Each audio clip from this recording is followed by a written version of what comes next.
Tuhan dan kami mau bersorak bagi nama Tuhan. Bersuka dalam Tuhan. Sambil bertepuk tangan kita nyanyikan pujian ini.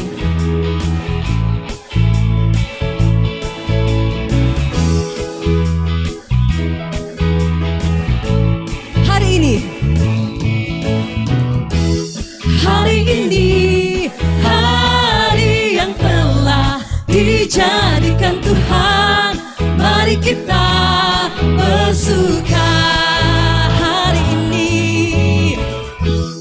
Hari ini hari yang telah dijadikan Tuhan, mari kita bersuka di dalam Tuhan, di dalam Tuhan bersuka, bersuka di dalam Tuhan. Katakan bersuka, bersuka, bersuka dalam Tuhan, mari bersuka, bersuka citalah, bersuka, bersuka dalam Tuhan, sekarang bersuka, bersuka citalah. Mari kita lebih semangat lagi, kita ulangi pujian ini dari awal. Anak-anak muda bisa menggerakkan kaki dan tangannya.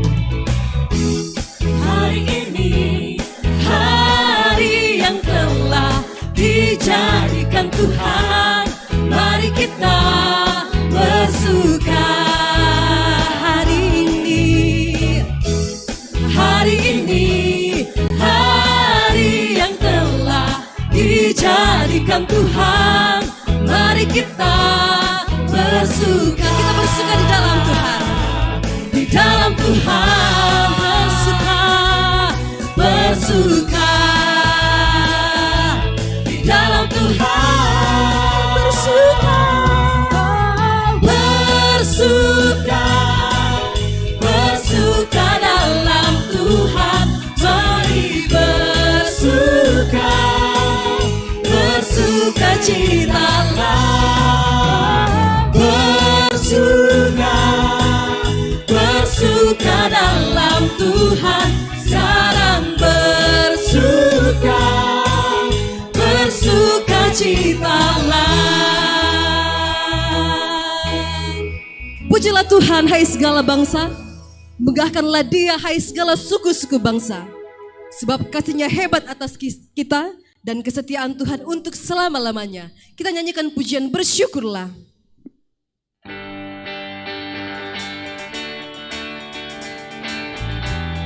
Haleluya bagi kemuliaan nama Tuhan. Lebih semangat lagi kita nyanyikan pujian ini.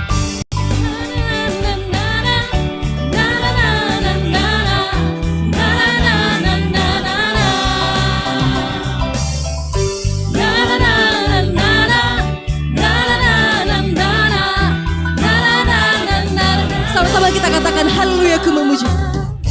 Haleluya, ku memuji-Mu Tuhan, sebab kasih-Mu tak berkesudahan. Biar yang bernafas memuji Sang Raja, di atas gunung dan di dalam samudra. Mana tangannya? Tanganku ku angkat padamu, mensyukuri rahmat yang Kau beri. Kakiku melompat, kakiku melompat bagimu, sebab rahmat-Mu baru setiap hari. Sama-sama katakan bersyukurlah, bersyukurlah kepada Tuhan, sebab Dia baik, sebab Dia baik, kuasanya untuk selamanya, kasih setianya, kasih setianya. Na na na na na, na na na na na, na na na na. Mari lebih semangat lagi kita nyanyikan pujian ini. Haleluya. Haleluya, ku memuji-Mu Tuhan, karena kasih-Mu tak berkesudahan. Biar yang bernafas, biar yang bernafas memuji Sang Raja, di atas gunung dan di dalam samudra. Tanganku ku angkat bagimu, tanganku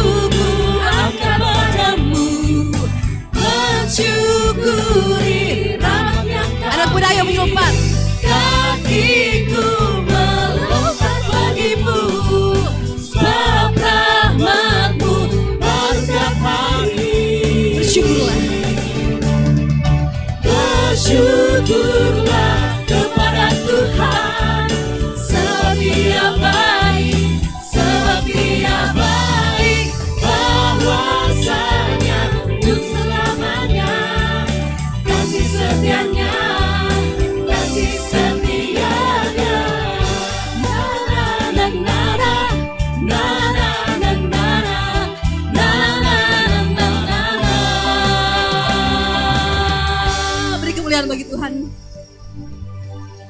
Kita berdoa.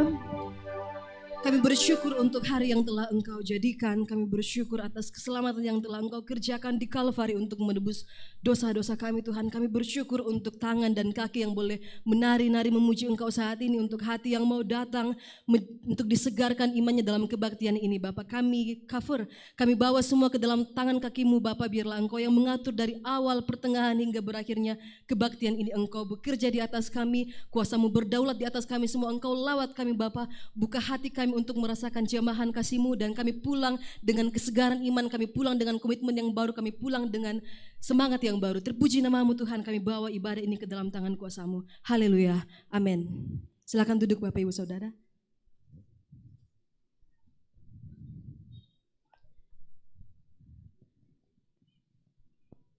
Demi saya dan saudara, Allah telah membuktikan kasih-Nya yang besar itu dengan merelakan anaknya yang tunggal tersiksa dan mati dengan cara yang hina. Adakah alasan bagi kita untuk tidak bersyukur untuk apa yang telah Allah berikan bagi kita? Adakah Allah lain yang layak kita sembah selain daripadanya? Sambil merenungkan betapa besar pengorbanan Tuhan, dengan sepenuh hati kita nyanyikan pujian, kasih Allahku sungguh telah terbukti.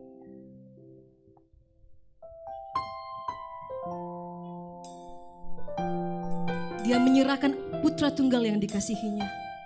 Dia berkorban bagi saya dan saudara, mati dengan cara yang hina. Kasih Allahku sungguh telah terbukti. Kasih Allahku sungguh telah terbukti. Ketika Dia serahkan anaknya. Ketika Dia serahkan anaknya. Kasih Allah mau berkorban. Kasih Allah mau berkorban. Bagi kau dan aku. Bagi kau dan aku. Tak ada kasih seperti kasih-Mu. Tak ada kasih seperti kasih-Mu. Kita ulangi. Kasih Allahku sungguh telah terbukti.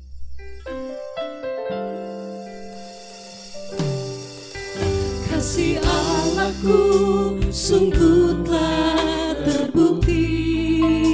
Ketika Dia serahkan anaknya. Ketika Dia serahkan anaknya. Kasih Allah mau berkorban.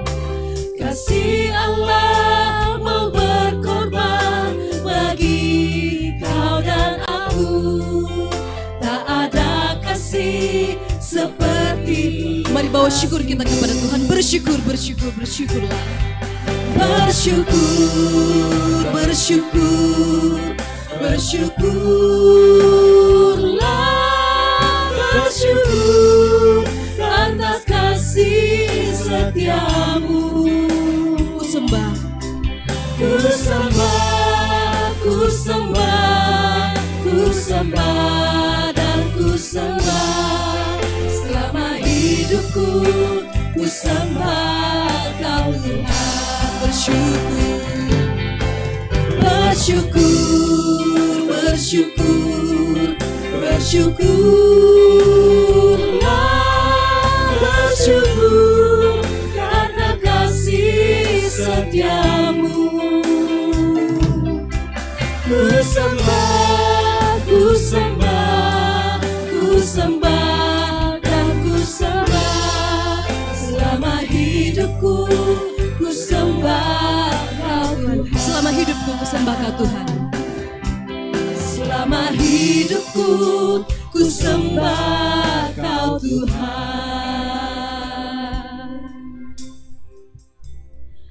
Betapa bangganya kita punya Allah seperti Bapa kita. Amin. Dan betapa bangganya kita punya Tuhan seperti Yesus Kristus yang mau taat sampai di Kalvari. Karena itu mari kita nyatakan ungkapan syukur kita. Sungguh ku bangga Bapa punya Allah seperti Engkau, dan kini hamba mau mempersembahkan hidupku sebagai persembahan yang hidup bagimu. Mari kita berdiri Bapak Ibu Saudara. Pujian sungguh ku bangga Bapa punya Allah seperti Engkau.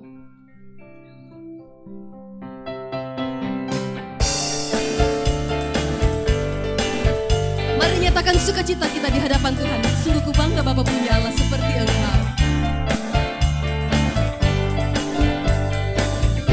Coba katakan, sungguh ku bangga. Sungguh ku bangga Bapa, punya Allah seperti Engkau. Sungguh ku bangga Yesus atas segala pengorbananmu. Tak ingin aku hidup lepas dari kasih-Mu. Kasih-Mu menyelamatkan dan beriku pengharapan. Kini ku persembahkan, kini ku persembahkan apa yang aku miliki.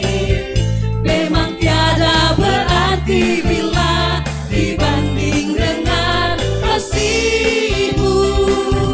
Namun ku ingin memberi dengan sukacita di hati, karena ku tahu ini menyenangkan hati-Mu. Sekali lagi, lebih semangat lagi Bapak Ibu. Sungguh ku bangga Bapak, punya Allah seperti Engkau.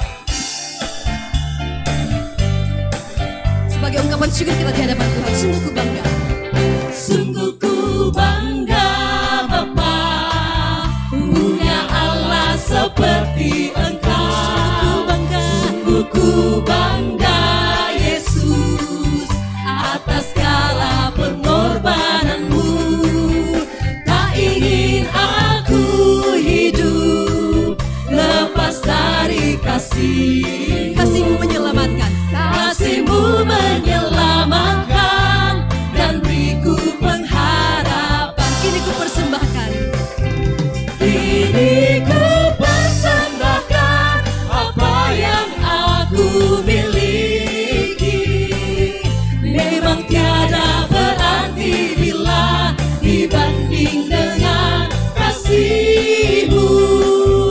Namun ku ingin memberi dengan sukacita di hati, karena ku tahu ini menyenangkan hati-Mu. Silakan duduk kembali.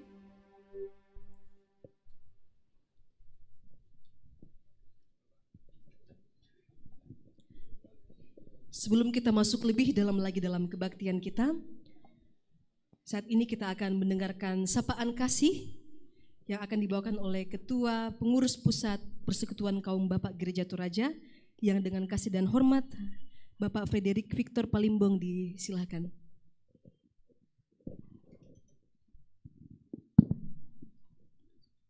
Shalom,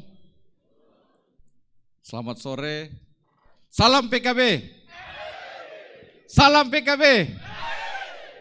Luar biasa, puji Tuhan, hari ini kita mulai bergerak mendampingi anak-anak kita, mendampingi istri kita dalam melayani Tuhan, dalam berkegiatan. Semangat ber-PKBGT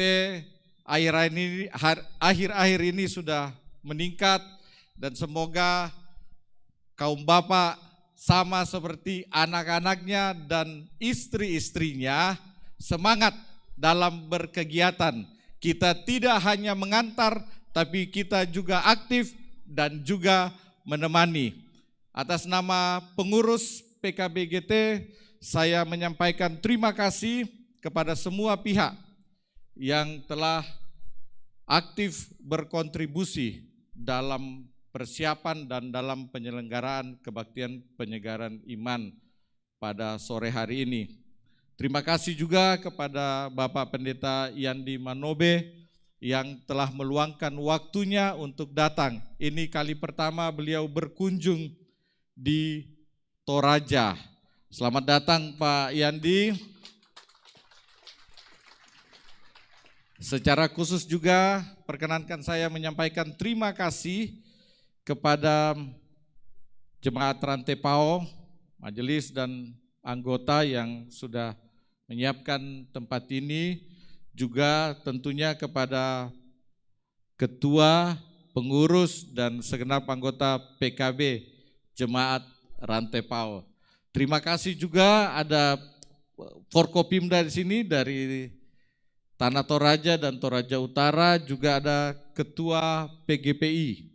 Dan tentunya saya menyapa para hamba Tuhan yang hari ini berkenan hadir, dan yang saya hormati Bapak Ibu yang sore hari ini boleh datang bersama kami bersukacita. Dan tentu atas nama pengurus PKBGT saya juga mengucapkan selamat Paskah kepada kita semua. Paskah yang kita rayakan sore hari ini adalah refleksi syukur kita atas karya penebusan yang telah dianugerahkan Tuhan kepada kita semua. Juga refleksi 110 tahun Injil masuk Toraja. Dan dalam suasana sukacita ini perkenankan juga saya mengucapkan selamat Idul Fitri kepada saudara-saudara kita umat Muslim di tempat atau di Toraja Utara di sini. Tuhan memberkati kita semua. Sekian, terima kasih.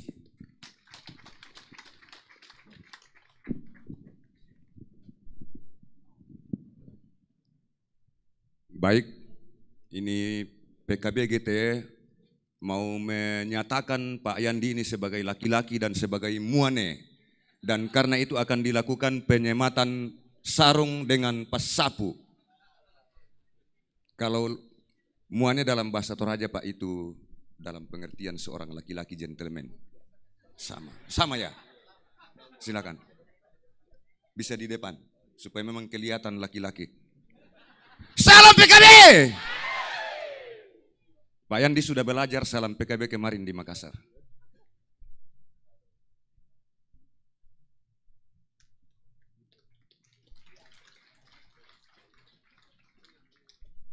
Kalau pas sapu di Toraja juga identitas dari imam atau bahasa Toraja Tomina. Sore hari ini Bapak akan bertindak sebagai seorang Tomina. Sekali lagi kita tepuk tangan untuk Pendeta Yandi.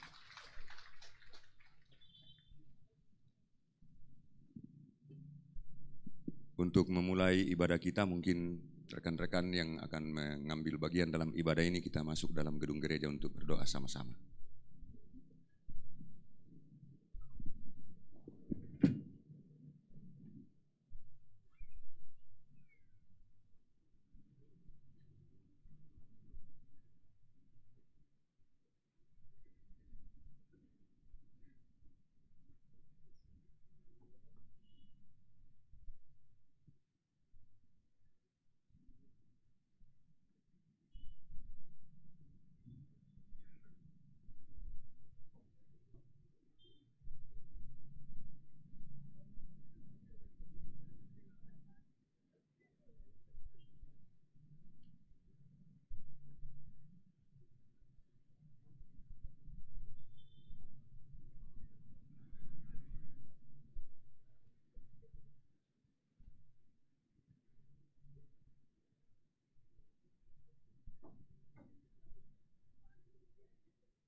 Ya, kita masih semangat untuk memuji Tuhan.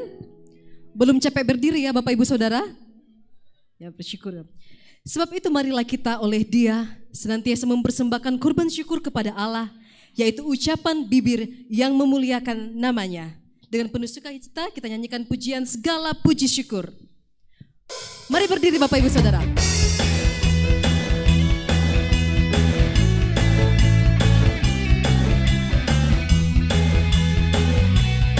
Sama-sama kita katakan segala puji syukur hanya bagi-Mu. Segala puji syukur hanya bagi-Mu Tuhan, sebab Kau yang layak dipuja. Kami mau bersorak tinggikan nama-Mu. Haleluya. Segala puji syukur, segala puji syukur hanya bagi-Mu Tuhan, sebab Kau yang layak dipuja. kami mau bersorak, Kami mau bersorak tinggikan nama-Mu. Haleluya. sorak haleluya. Soraklah haleluya. Soraklah haleluya. Haleluya. Soraklah haleluya. Soraklah haleluya. Haleluya. Sekali lagi kita nyanyikan pujian ini. Segala puji syukur hanya bagi-Mu Tuhan, Sebab Kau yang layak untuk dipuji. sebab Kau yang layak dipuja. Kami mau bersorak, kami mau bersorak tinggikan nama-Mu. Haleluya. Sorak haleluya. Tangannya bisa di atas Bapak Ibu. Soraklah haleluya. Soraklah haleluya. Haleluya.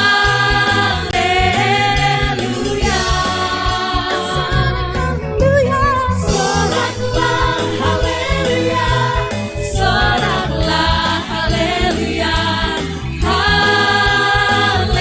Haleluya. Sekali lagi sorak haleluya. Soraklah haleluya. Soraklah haleluya. Haleluya.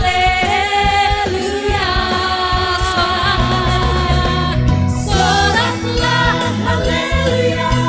Soraklah haleluya. Haleluya. Silakan duduk kembali.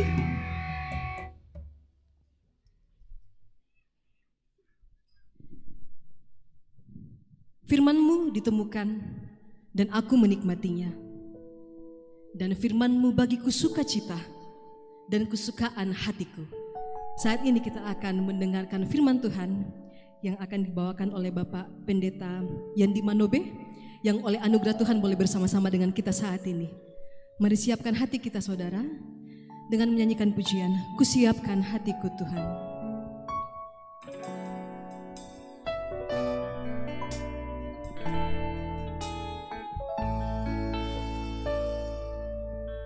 Kusiapkan hatiku Tuhan. Kusiapkan hatiku Tuhan untuk dengar firman-Mu saat ini.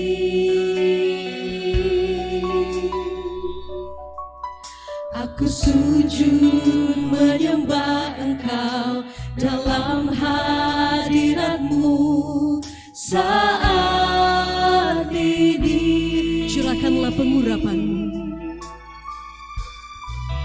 Curahkanlah pengurapan-Mu kepada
dahulu, sekarang, dan selama-lamanya tiada berubah.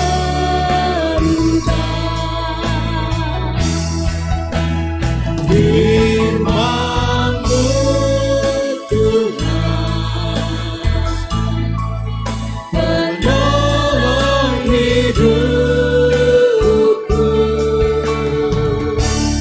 Ku siapkan hatiku Tuhan, menyambut firman-Mu. Ku siapkan hatiku Tuhan.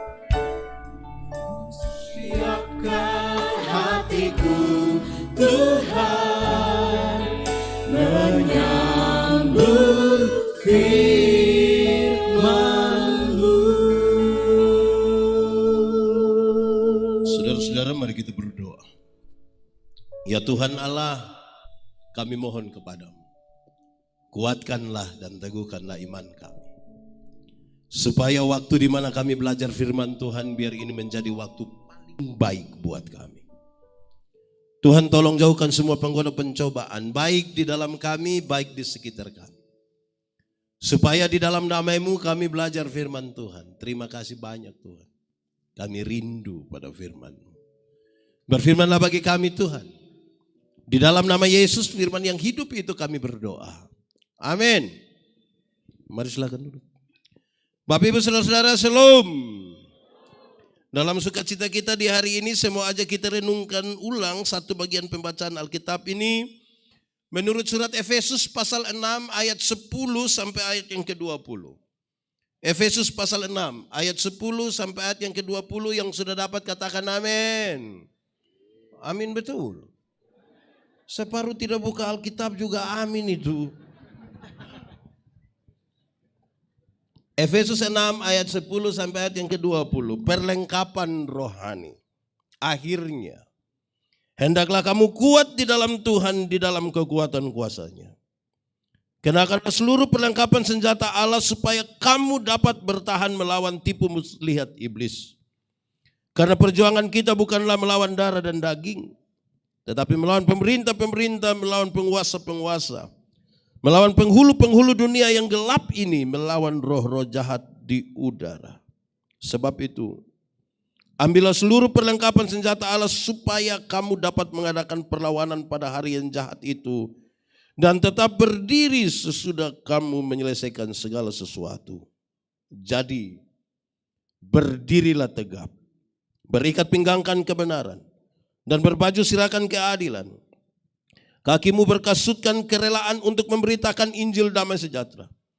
Dalam segala keadaan pergunakanlah perisai iman, sebab dengan perisai itu kamu akan dapat memadamkan semua panah api dari si jahat.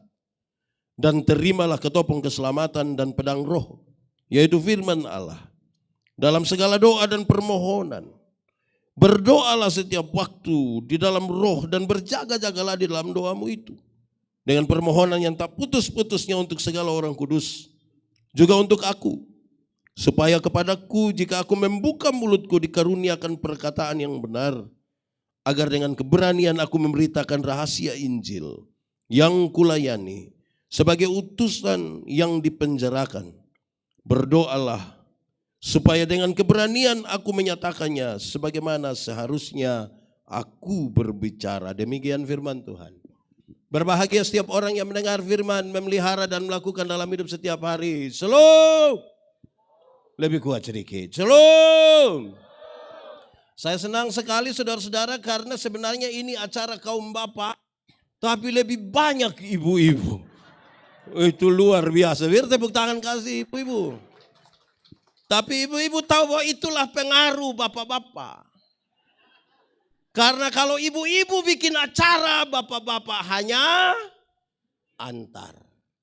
Tapi waktu bapak-bapak bikin acara, ibu-ibu duduk berdiam diri di sini. Ah, itu mantap itu. Oke, saudara.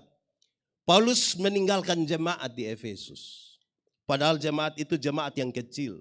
Tidak punya pengaruh politik yang luas, tidak punya pengaruh sosial yang besar. Paulus meninggalkan jemaat padahal Paulus tahu bahwa dunia ini medan pertempuran. Kalau dunia medan pertempuran maka semua orang akan bertempur. Baik orang kaya, baik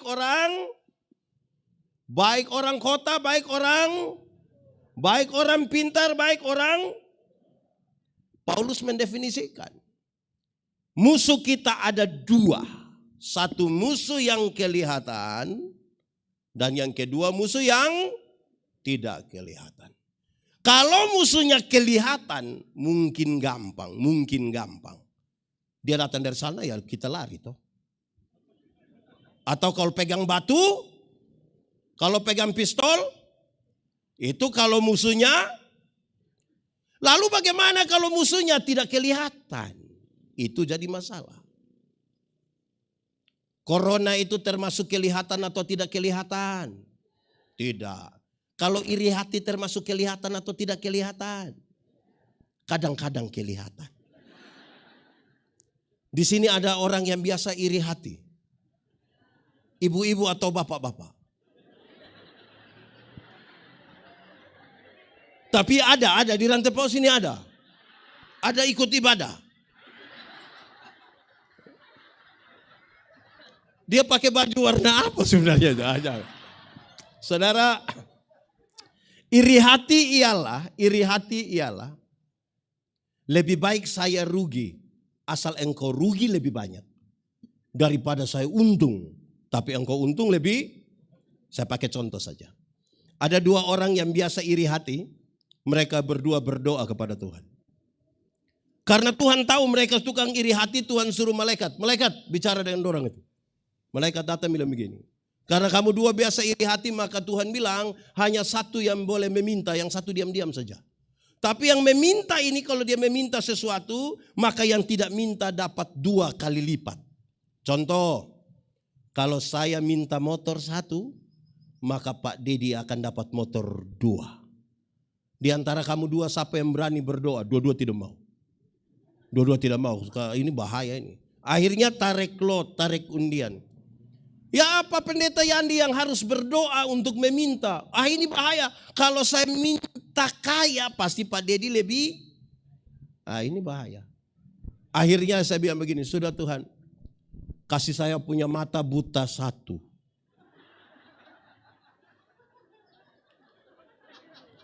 Kalau saya punya mata buta 1, Pak Dedi buta. Buta 1 rugi atau tidak? Buta 1 rugi atau tidak? Tapi senang lihat orang buta 2 kan? Itu iri hati. Kita rugi tapi lebih senang lihat orang rugi lebih banyak. Senang kalau orang susah, susah kalau orang di Rantai Paus ada. Itu dia marga apa? Jangan omong itu bisa masalah itu saudara-saudara. Iya, sebentar pulang dari sini saudara jalan ada orang bawa motor lari kencang. Serempet saudara begini. Saudara silih sedikit, dia lewat 20 meter jatuh. Brrr. Saudara bilang apa? Mampus. Pas cek begini ternyata kita pun bapak yang jatuh. Senang sekali lihat orang susah itu. Susah sekali lihat orang. Oke. Pak Pendeta, Paulus meninggalkan jemaat. Paulus tahu sekarang ini peperangan ini melawan iblis. Iblis itu punya kerja tipu-tipu. Iblis punya kerja. Saya mau tanya kita dulu, boleh jawab kuat. Tipu itu boleh kok tidak? Tipu boleh kok tidak? Kalau untuk kebaikan kita tipu boleh? Saya lihat saudara agak ragu-ragu. Ulang. Tipu itu boleh kok tidak? Kalau untuk kebaikan kita tipu boleh? Tidak boleh. Tidak ada tipu untuk kebaikan, tipu itu tipu. Satu tipu melahirkan tipu baru. Kalau saya bilang kepada Bapak, kenapa tidak ikut gereja? Perasaan dengan pendeta tanya. Dia bilang, saya sakit Pak Pendeta, saya sakit. Ketemu istrinya saya bilang, Ibu, bilang Papa sakit. Karena ibu tidak tahu, ibu bilang tidak. Kita ketemu bapak, kita bilang, bapak, ibu bilang bapak tidak sakit. Terus dia bilang, saya sakit tapi belum kasih tahu ibu. 2. 1 tipu melahirkan tipu. Pak Pendeta, kami di sini kami tidak tipu. Kami hanya biasa pakai 2 kata, sebenarnya dan tapi. Kenapa tidak ke gereja? Sebenarnya saya pergi, Pak. Tahu juga. Kalau setapi itu dia tidak pergi. Kenapa tidak terima jadi pengurus kaum bapak? Sebenarnya saya terima. Tapi kalau sudah tapi dia tidak mau lagi. Jadi kalau sebentar pulang dari sini ketemu jemaat yang tidak datang ikut ini acara, terus tanya dia, kenapa tidak ikut acara? Sebenarnya, sudah. Saya sudah tahu engkau pun maksud itu, tidak usah lanjut. Cuy. Di sini ada yang biasa pakai sebenarnya dan tapi. Ada ikut ibadah? Coba semua lihat dia coba. Kenapa lebih banyak lihat ke sini? Saudara maksud apa sebenarnya? Ada satu anak, ini kisah lama, saya mau kisah saja. Ada satu anak umur 1,5 tahun baru belajar bicara. Dia punya bapak kepala desa. Tapi ini anak laki-laki setiap kali mau kencing dia minta dia pun bapak yang kasih kencing. Tapi bapak pejabat jadi bapak perasaan. Akhirnya bapak ajar dia punya anak. Adek, kalau adek mau kencing, adik kasih tahu bilang adek mau menyanyi. Nah itu jurus berhasil itu. Setiap kali dia punya bapak duduk sama staf begitu, ini anak mau kencing dia datang. Papa, yuk adik mau menyanyi. Dia pun bapak sengaja putar-putar keluar kasih kencing itu anak selesai. Satu saat papa mamanya berangkat ke Jakarta, titip ini anak di dia punya om. Tengah malam ini anak mau kencing dia kasih bangun dia punya om. Om, yo, adik mau menyanyi. Dia punya om karena tidak tahu dia punya om bilang, jangan ini sudah malam ini, jangan. Ini anak dia bilang, om, yo, adik mau menyanyi. Dia punya om bilang, tidur nanti bayi di sebelah mana, tidur nanti om. Ini anak sudah tidak tahan dan dia bilang, Om, tidak bisa. Adik harus menyanyi sudah. Dia punya om juga kasihan dia punya om yang sudah. Kalau begitu nah, adik menyanyi pelan-pelan dia om pun telinga. Ini anak bangun dia kencing di dia punya om punya telinga. Saya tanya dulu siapa yang salah? Papa atau om? Bapak atau om? Om atau bapak? Bapak atau om? Kenapa bapak yang salah? Makanya kalau benar katakan, salah katakan, iya katakan, tidak katakan, menyanyi katakan, kencing katakan, berani engkau rubah sedikit, kan kasihan itu om tuh.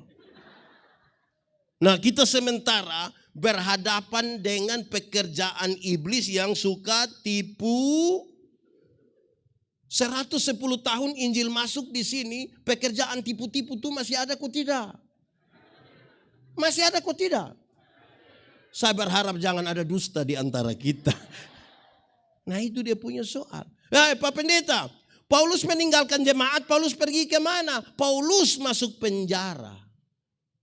Kenapa masuk penjara? Apakah dia bikin sebuah kejahatan besar? Tidak. Ada tindakan kriminal yang dia buat? Tidak. Lalu kenapa Paulus masuk penjara? Paulus masuk penjara itu karena mau coba-coba percaya pada Tuhan Yesus. Sudah percaya pada Tuhan Yesus, dia kepingin memberitakan Injil. Itu yang membuat dia masuk penjara. Ini satu kenyataan yang sangat berbeda. Dengan kerinduan banyak orang percaya, banyak orang Kristen merasa kalau percaya Tuhan mesti aman-aman saja. Banyak orang pikir kalau percaya Tuhan bebas dari masalah. Banyak orang pikir kalau percaya pada Tuhan Yesus, kalau dia ada sakit lambung tinggal tunjuk terus bilang dalam nama Yesus. Banyak orang pikir kalau percaya Tuhan Yesus itu pagi-pagi petugas kredit datang Tuhan kasih keliru dia. Di sini juga kenal kredit. Kenal? Koperasi atau bank? Atau semua di kredit di mana ambil? Ini resiko Paulus percaya kepada Yesus dan mau memberitakan tentang Yesus. Baik saudara. Saudara, saya mau tanya kita, tolong jawab dengan sungguh-sungguh. Saudara percaya pada Tuhan Yesus? Betul-betul percaya? Percaya saja atau percaya sekali? Percaya betul? Sudah siap? Masuk penjara?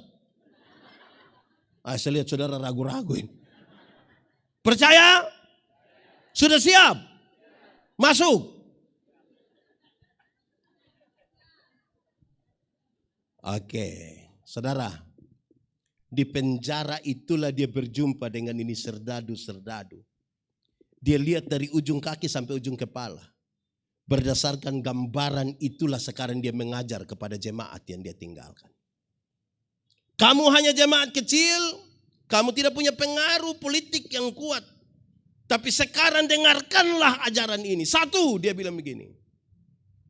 Pakailah ikat pinggang yang namanya kebenaran. Ikat pinggang namanya? Saudara tahu ikat pinggang? Ada pakai ikat pinggang? Pakai ikat pinggang supaya kenapa? Ya supaya celana jangan jatuh. Oh, itu serius itu saudara. Prajurit-prajurit Romawi itu kalau mereka pakai ikat pinggang. Di tempat ikat pinggang itulah mereka menyerungkan pedang mereka. Supaya mereka dapat bergerak dengan bebas. Bayangkan kalau musuh datang dari sana dia mau tarik celana kabar kelahi. Tarik celana, oh lama-lama dia mati. Untuk bergerak dengan bebas dia kasih tahu. Pakailah ikat pinggang yang namanya... Oke, ada dua kata dalam bahasa Indonesia, benar dan betul. Benar dan betul sama kau beda. Benar dan betul sama kau beda. Benar dan betul sama kau beda. Beda kau sama. Sama kau beda. Beda kau sama. Sama kau beda. Sama. Benar bisa berarti betul. Betul bisa berarti benar. Tapi kalau dua kata yang sama ini sama-sama diberi awalan ke dan akhiran an, benar akan jadi?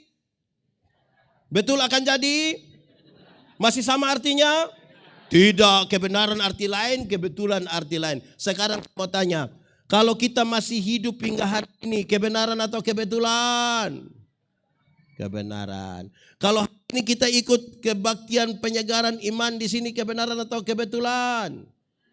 Kebenaran Saya kira memang kebetulan, tidak ini kebenaran Kalau Tuhan Yesus mati dan bangkit bagi kita kebenaran atau kebetulan? Luar biasa, saya geser sedikit. Kalau kita kulit hitam kebenaran atau kebetulan? Kalau kita kulit hitam termasuk kebenaran atau kebetulan? Saya mau dengar ibu-ibu saja. Kalau kulit hitam termasuk kebenaran atau? Saudara-saudara saya berkhotbah tentang identitas Allah. Saya kasih tahu kadang-kadang kita ini warna kulit saja jadi berhala baru. Seolah-olah seorang perempuan cantik itu harus kulit putih. Akhirnya setiap kali yang kulit putih berdiri di depan yang kulit hitam macam gelisah bagaimana Durang lihat begini.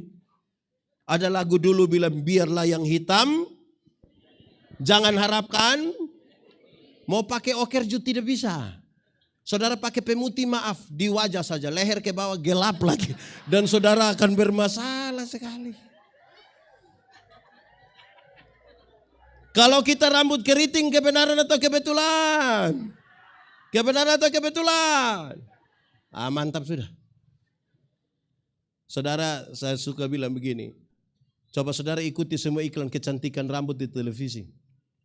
Semua iklan kecantikan rambut di televisi arahkan saya dan saudara untuk ambil kesimpulan seolah-olah kalau orang rambut lurus itu lebih baik dari rambut keriting. Saya protes. Saya berkhotbah di banyak acara mendorong budaya positif Valentine. Saya bilang di hari kasih sayang ini yang paling akan menikmati belayan seorang suami adalah mereka yang rambut keriting bukan yang rambut lurus. Yang rambut lurus itu dibelai tidak terlalu indah lah, tidak terlalu indah lah. Mungkin karena lurus jadi licin. Mungkin lurus terus kita pegang kita bilang, sayang. Itu tidak dapat, itu tidak klik itu. Masa gak sayang. Yang keriting itu kalau dibelai menarik. Sayang. Lebih dapat lah. Jangan gelisah hanya karena kita. Oke, baik. Kebenaran. Pakailah ikat pinggang yang namanya. Saudara-saudara, banyak orang merasa dia tinggal dalam kebenaran. Tapi apakah betul? Belum tentu, saudara. Kenapa? Kebenaran dalam Alkitab itu punya 3 dimensi. Dan siapa yang mengaku tinggal dalam kebenaran, mestinya 3 dimensi ini ada pada dirinya. 1, kebenaran dalam Alkitab itu cek. Saudara dengar saya suara? Mantap. Saya kira bilang tidak. Kebenaran dalam Alkitab itu punya 3 dimensi. Pertama, kebenaran berdimensi legal. Legalitas. Semua bentuk pelanggaran terhadap aturan itu salah dan Tuhan tidak setuju. Tuhan tidak mau. Itu jemaat-jemaat kecil melakukan yang benar saja. Orang masih cari mereka pun kesalahan. Apalagi melakukan yang tinggal dalam kebenaran harus betul-betul tinggal di dalam apa yang seharusnya. Legalitas yang dibangun di atas pulihnya hubungan manusia berdosa ini dengan Tuhan Allah. Paulus ingin katakan, yang paling bagus itu ikut aturan. Ikut aturan cukup. Karena kita yang ikut aturan saja orang masih cari kita salah ini. Apalagi yang tidak ikut aturan. Saya mau tanya, yang di Rantai Pau ini lebih banyak ikut aturan atau langgar aturan? Lebih banyak diam. Itu kita pun soal. Saudara, ini seperti kita naik motor. Tahu motor? Tahu motor? Pernah naik motor? Siapa punya motor? Milik sendiri? Sudah lunas? Nah itu juga aturan. Aturannya kalau ambil barang itu kasih lunas. Iya toh? Kalau saudara naik motor, ada SIM, ada STNK, lampu-lampu ada, kaca spion ada operasi lalu lintas di situ. Berani masuk atau tidak? Berani, karena kita ikut aturan. Tapi coba SIM tidak ada, lampu-lampu tidak ada, kaca spion tidak ada, STNK tidak ada, tidak pakai helm, ada operasi lalu lintas di situ, berani pergi? Kenapa tidak berani? Kan saudara punya om polisi toh? Makanya ikut aturan itu cukup. SIM ada, STNK ada pakai helm, lampu-lampu ada, kaca spion ada. Dorang operasi lalu lintas di situ, kita pergi sampai sana polisi tidak tahan, kita putar kembali. Terus polisi bilang, "Hei, kenapa putar kembali?" "Pak, tolong tilang saya." Karena saya ikut aturan. Amin. Saya mau tanya, di sini ada ASN? Kerja kantor di sini biasa jam berapa? Jam 7:30. Semua pergi sampai di sana tepat 7:30. 7:30 malam. Saudara lihat kalau dia datang sebelum 7:30, kan dia punya cara jalan tuh aman sekali kan? Dia masuk, selamat pagi. Tidak akan ada tipu-tipu di situ. Tapi bayangkan kalau kita kerja kantor jam 7:30 terus dia datang 10:30. Saudara bisa bayangkan dia punya cara jalan? Kan dia jalan seperti ada perang. Perang dengan Pak Sekda.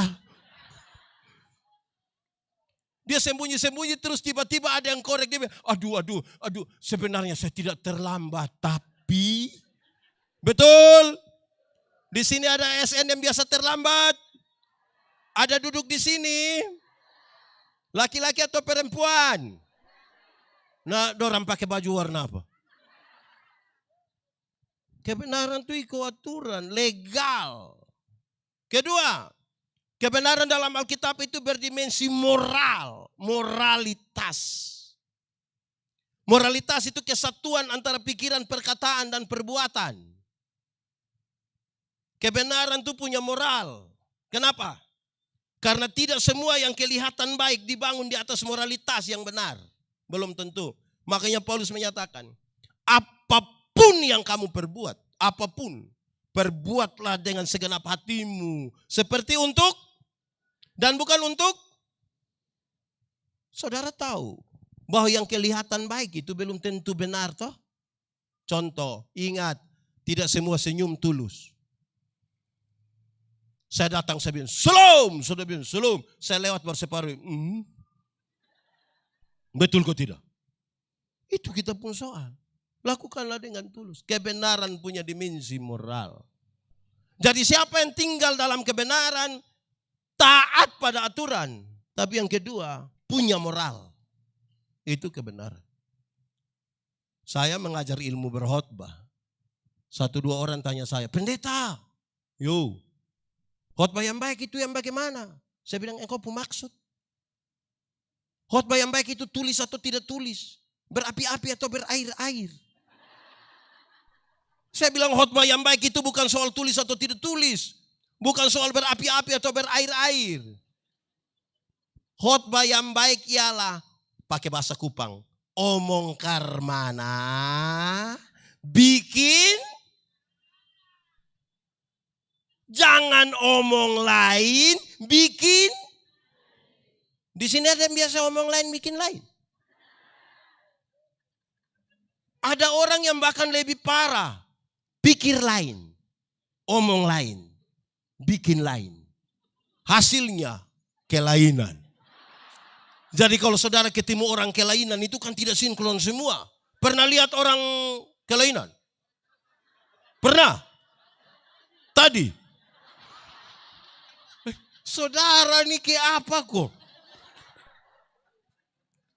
Ya. Salam PKB. Lebih kuat sedikit. Salam PKB. Gitu. Oke. Ketiga. Kebenaran dalam Alkitab itu punya dimensi sosial, sosialitas, kepekaan untuk turut mengambil bagian dalam penderitaan orang lain.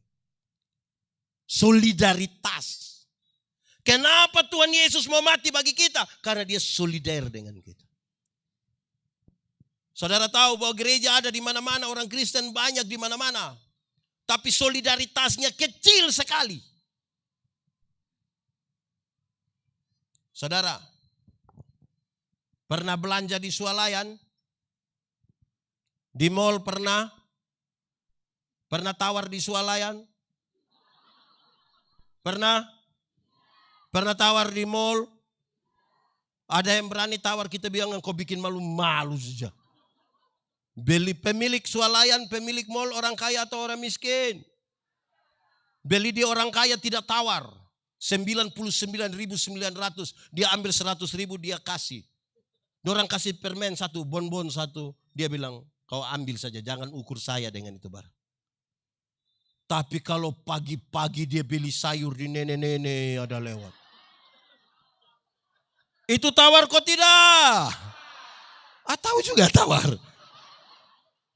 Saudara lihat ya, beli di orang kaya tidak tawar. Beli di nenek-nenek itu susah sekali, barangkali pulang jual itu dia sudah mati itu.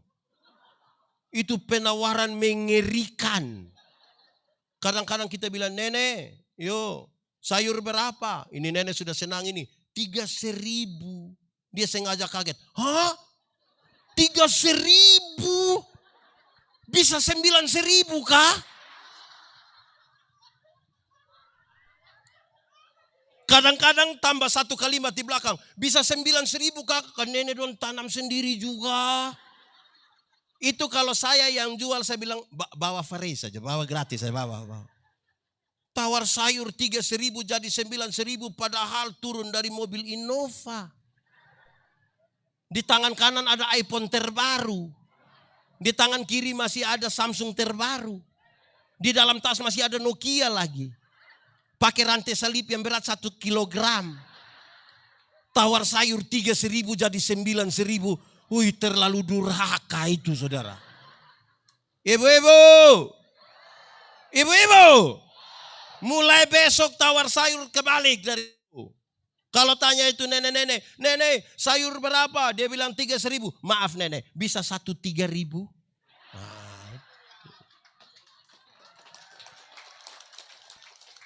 Kalau berani tawar sayur 3.000 jadi 1 3.000, hanya 3 kemungkinan. Kemungkinan pertama itu orang punya solidaritas sosial yang kuat sekali. Dia pantas ditiru, dia pantas dipuji. Tapi yang kedua barangkali makan puji. Atau mungkin yang ketiga gila mungkin. Kita yang menentukan. Jadi kebenaran dalam kita punya dimensi sosial. Saudara, Bapak Ibu yang hadir di sini. Bapak Ibu, ada yang orang tua masih hidup kah? Tinggal di sini atau tinggal di kampung? Dorang susah atau senang? Sering-sering ada kirim beras dengan daging kerbau kah? Sering-sering ada kirim? Ada kok tidak? Pas-pasca baru kirim. Orang tua masih hidup tidak kirim beras. Tidak kirim daging. Orang tua pas mati dia bawa kerbau besar. Itu juga utang. Macam di sini ada yang begitu? Betul-betul ada? Saudara macam-macam. Salam PKB. Salam PKB. Yang masih hidup itu yang kita urus dia. Bukan dia mati baru kita urus. Orang tua masih hidup, beli memang kasih dia jas, biar dia pakai jas. Ini orang tua masih hidup, dia hanya pakai Yuken. Tahu Yuken? Yang mana? Yang itu. Orang tua mati dia beli jas. Orang tua masih hidup itu beli memang kasih dia sepatu. Ini orang tua masih hidup kasih tinggal dia jalan tanpa alas kaki. Jadi jari-jari kaki terbuka semua begini.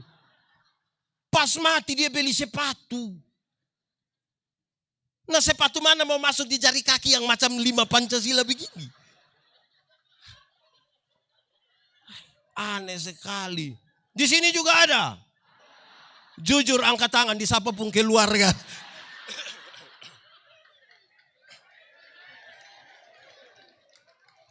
Ya saudara-saudara, baru dia pakai filosofi. Saya tidak tahu ini ada di sini atau tidak. Tapi banyak orang kalau beli kalau ada acara kematian, katanya, kalau beli untuk orang mati jangan tawar. Di sini juga begitu. Nah baik sudah kalau begitu. Waktu sepatu masih begini, orang tidak beli. Posisi sepatu sudah begini, baru dia beli.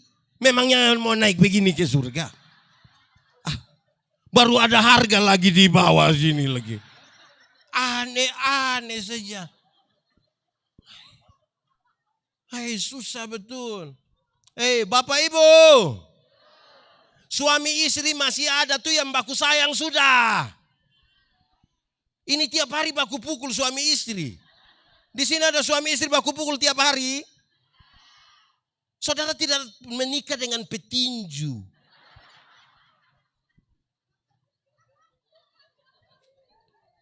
Maksud waktu masih menikah hidup sama-sama bertengkar berkelahi. Pas mati dia sengaja menangis. Duduk di depan. Aduh. Pencitraan.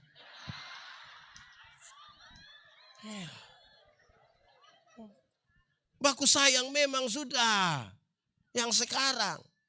Saya kadang-kadang protes sejumlah orang. Waktu orang masih hidup tagal dia golongan kecil. Kita tidak pernah hormat dia.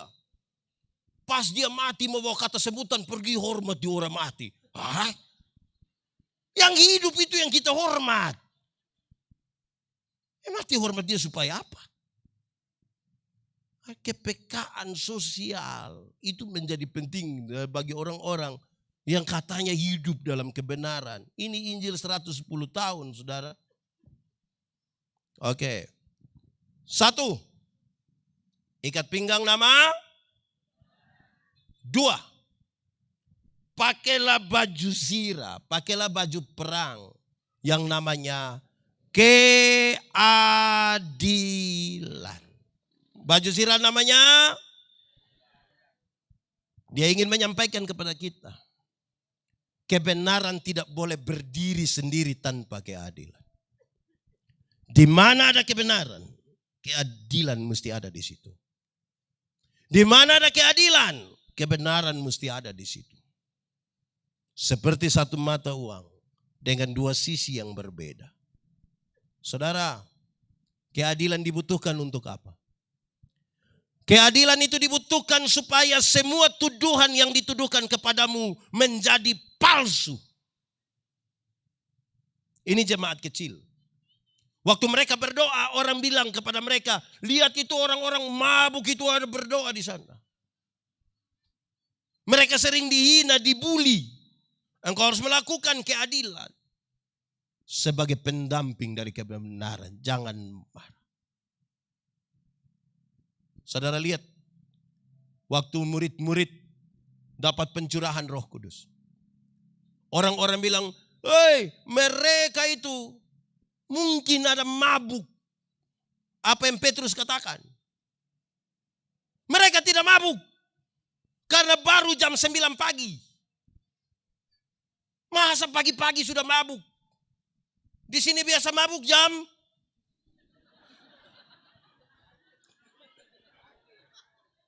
Ada yang mabuk dari malam sampai lewat jam 9 pagi. Mereka tidak mabuk, jadi sering dibuli. Lakukanlah sesuatu dengan adil. Keadilan dipakai untuk tuduhan menjadi palsu. Contoh, saya punya bapak, saya sebut bapak kandung. Saya punya istri, punya papa, saya sebut bapak mantu, orangku pembilang, mertua. Kalau saya ambil 100.000, kasih saya punya bapak kandung, adil.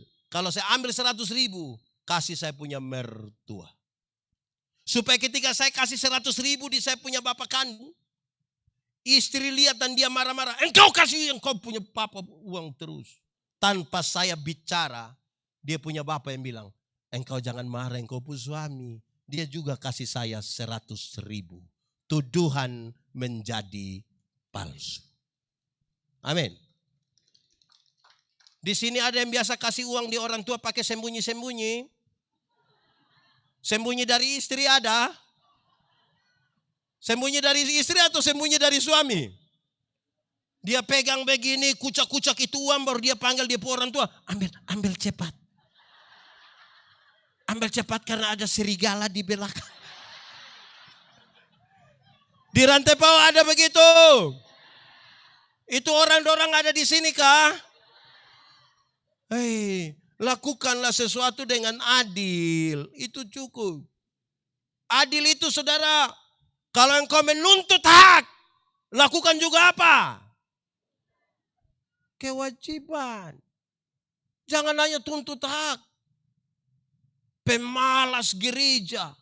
Tapi ketika ada kebutuhan pelayanan, paksa pendeta-pendeta harus pergi. Padahal selama hidup dia gereja hanya 3-4 kali. Pertama waktu anak baptis. Kedua waktu anak sidi. Ketiga waktu anak nikah. Dan kemungkinan yang keempat waktu pemakaman dia.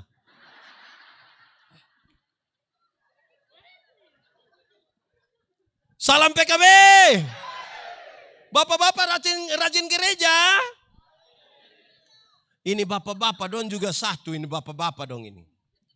Waktu masih pacaran, rajin. Jemput. Waktu menikah, malas gereja. Lantas kemudian pendeta pergi bilang, Bapak, kenapa Bapak sekarang malas gereja? Dia bilang, Pak Pendeta, waktu Pak Pendeta kasih nikah saya dengan istri, kami dua telah menjadi satu.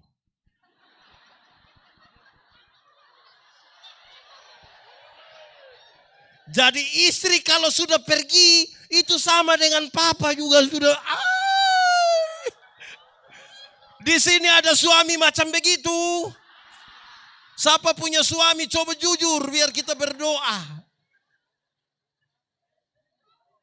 Aneh-aneh saja. Saudara, keadilan itu dibutuhkan. Bapak Ibu. Bapak Ibu.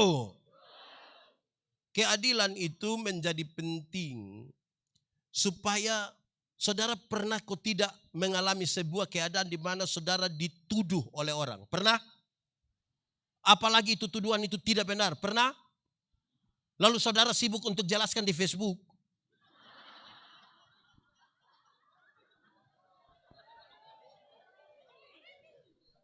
Salam PKB. Waktu dapat tuduhan jelaskan di Facebook. Kalau tidak tahu tentang saya, jangan buat seperti tahu-tahu. Karena iblis paling suka orang yang tidak tahu apa-apa tapi buat seperti tahu-tahu. Lakukan saja sesuatu dengan adil. Itu sudah cukup. Di mana ada kebenaran, keadilan berjalan bersama-sama di situ. Amin. Kita ini kadang-kadang untuk yang jasmani punya ini kita ikut. Saya mau tanya kita dulu, jemaat. Pernah kau tidak dapat bantuan tunai langsung dari pemerintah itu? Yang berapa ratus ribu itu? Pernah? Biasa dorang bagi di tempat mana? Di mana? Oke, itu biasa bagi jam berapa? Jam berapa? Pagi jam 9. Pergi jam.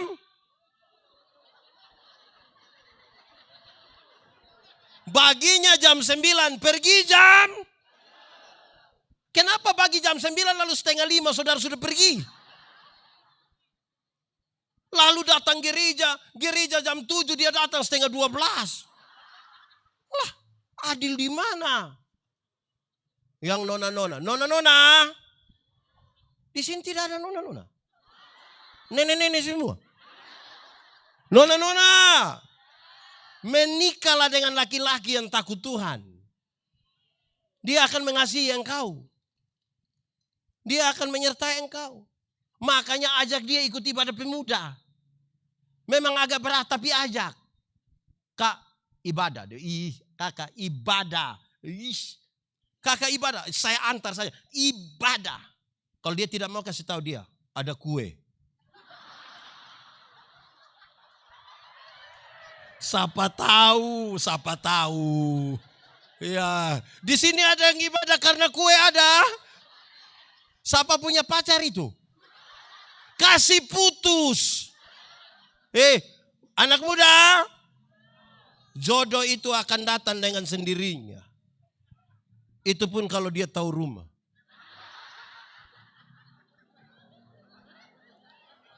Jadi tugasmu itu Sherlock. Jadi lakukan dengan adil Bisa kok? Bisa? Waktu suami-suami. Ada cintai pekerjaan kok tidak? Cinta pekerjaan kok tidak? Cinta istri kok tidak?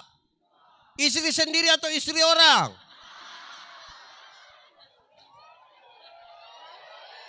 Salam PKB.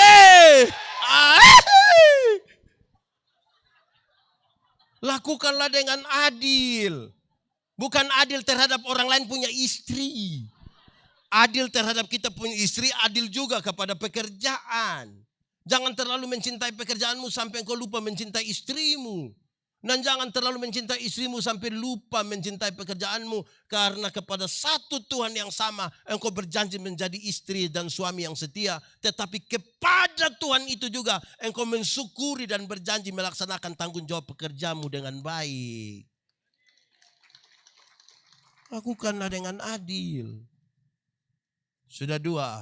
Pertama, ikat pinggang nama. 2, baju sirah nama. Ketiga, pakailah sepatu, kasut, sendal yang namanya kerelaan. Itu tentara-tentara Romawi kalau sudah pakai itu sepatu itu masuk hutan, injak duri, injak batu, masuk saja. Memang melakukan sesuatu kalau tidak dengan rela, tidak bisa. Pernah alami kok kalau melakukan sesuatu dengan tidak rela? Pernah? Saya mau tanya kita, tolong jawab kuat-kuat. Saudara pernah putus cinta?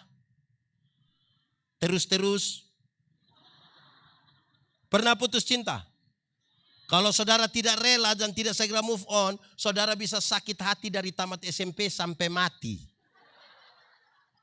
Karena setiap kali itu nona kasih naik foto dengan dia punya om, kita yang tersinggung. Kita akan capture itu foto, terus lingkar merah di itu om punya kepala. Anak panah merah tunjuk di itu om punya mata. Messenger dia baru tanya, siapa itu?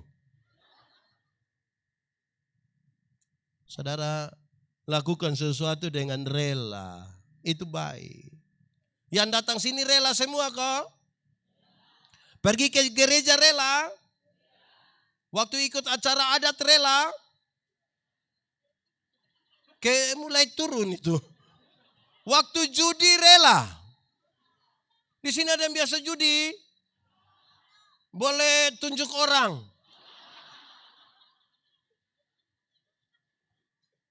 Lakukan sesuatu mesti dengan rela. Anggaplah saudara punya satu baju. Itu baju tuh yang paling hebat sudah. Ke pesta itu baju, gereja itu baju, orang mati itu baju, syukuran itu baju. Pokoknya itu baju sudah, itu yang itu baju sudah, warna hitam itu. Pokoknya itu sudah. Terus ada keluarga dari kampung datang. Karena mau acara dia bilang, kakak pinjam dong itu baju. Terus kita masih pikir-pikir untuk mau tolak, orang tua bilang, kasih saja, kasih. Ini engkau punya saudara, kasih. Waktu engkau susah, bukan baju yang tolong, saudara yang tolong. Coba kasih. Saudara bayangkan kalau kita kasih tapi tidak rela. Saudara mungkin hanya pegang di ujung baju terus bilang, ambil. Ambil itu hari engkau tambah 5.000, ambil.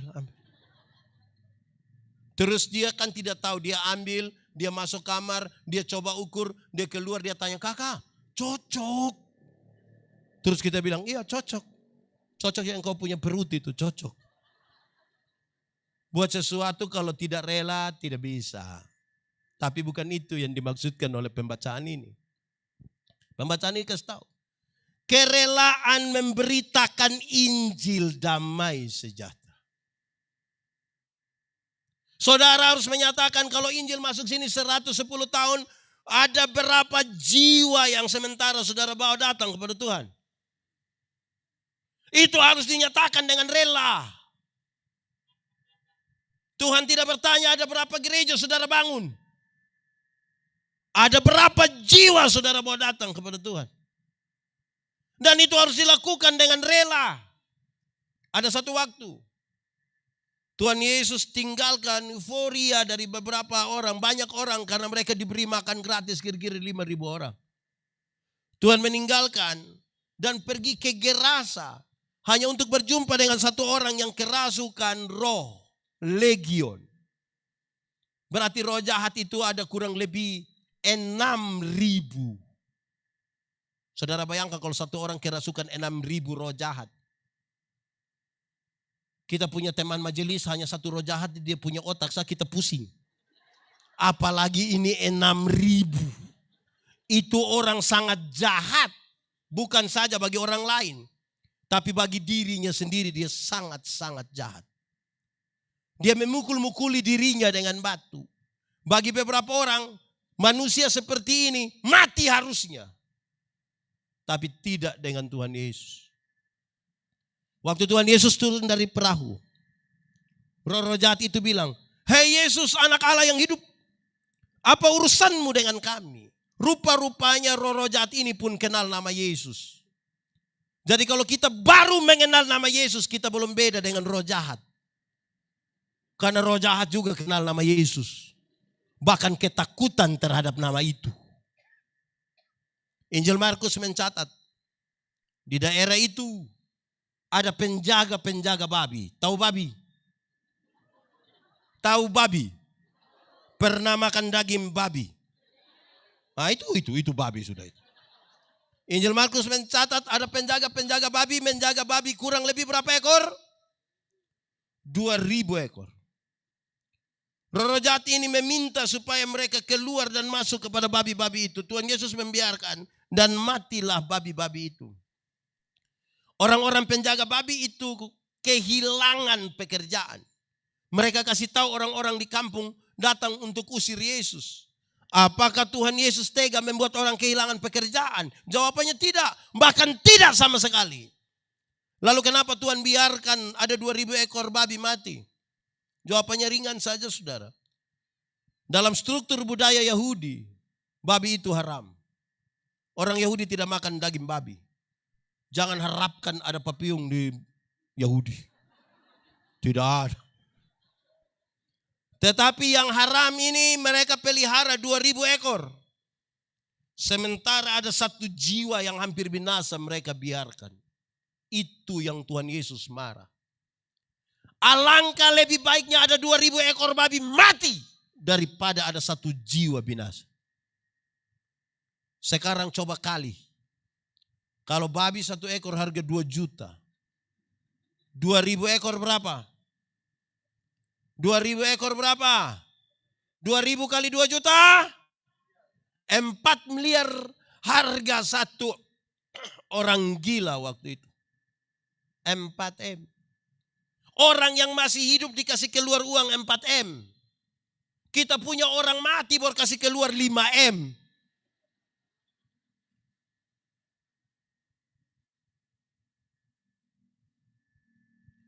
Siapakah orang gila itu? Saya sering berkata, orang gila itu kemungkinan besar adalah suamimu.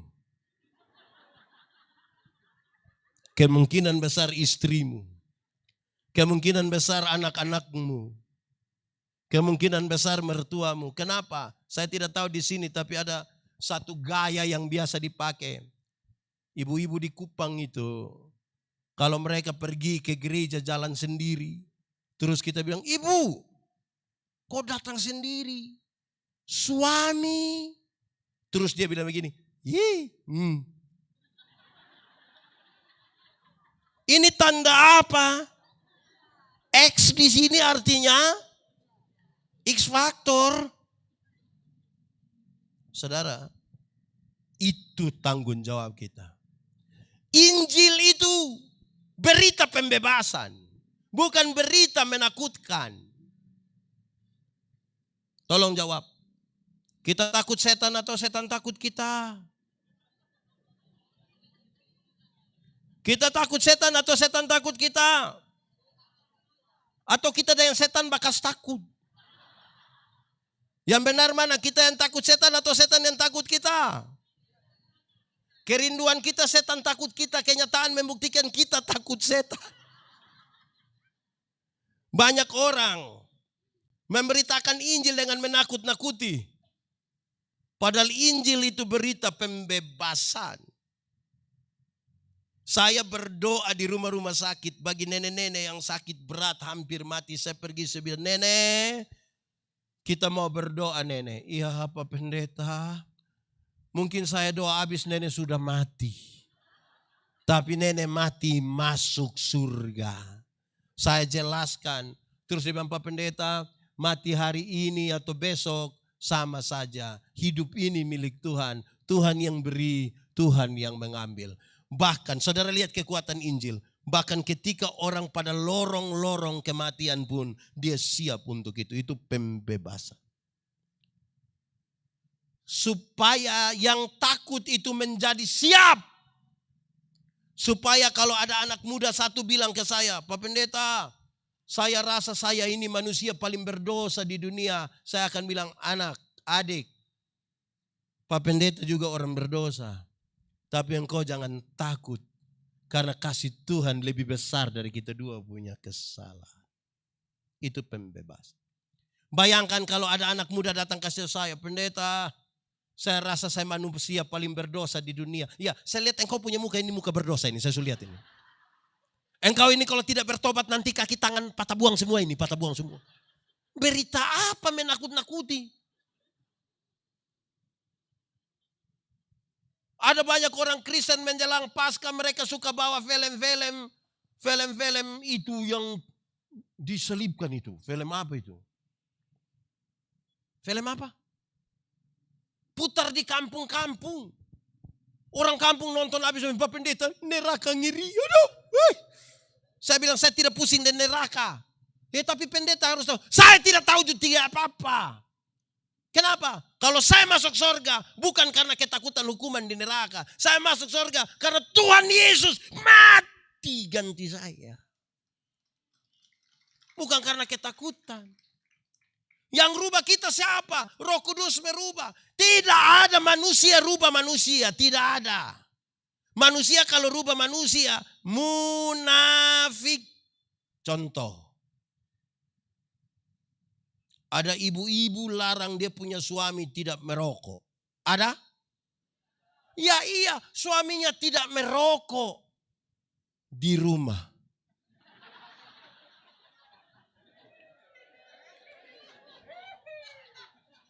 Salam PKB. Di rumah tidak merokok. Waktu keluar gas atau rem? Waktu keluar gas atau rem? Nanti dia pulang 200 meter sebelum rumah, dia berhenti cepat-cepat. Terus dalam COVID ini kan sudah ada sudah ada cuci tangan kan di depan rumah toh. Dia sampai dia langsung cuci tangan, cuci muka, pakai kumur lagi. Istri tanya, "Papa kenapa sampai sedetail itu?" "Oh ibu, virus sekarang ini berat. Di sini ada suami begitu. Dia ada di sini. Dia pakai baju polos atau baju adat.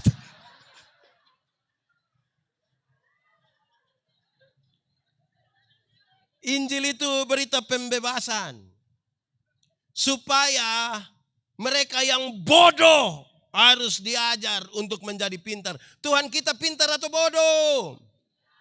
Lalu kenapa anak-anaknya bodoh? Tuhan kita kaya atau miskin? Lalu kenapa anak-anaknya miskin? Karena apa? Malas. Pemalas kalau pakai bahasa di sini bilang apa? Nah itu. Kalau sudah malas tambah rakus pasti miskin.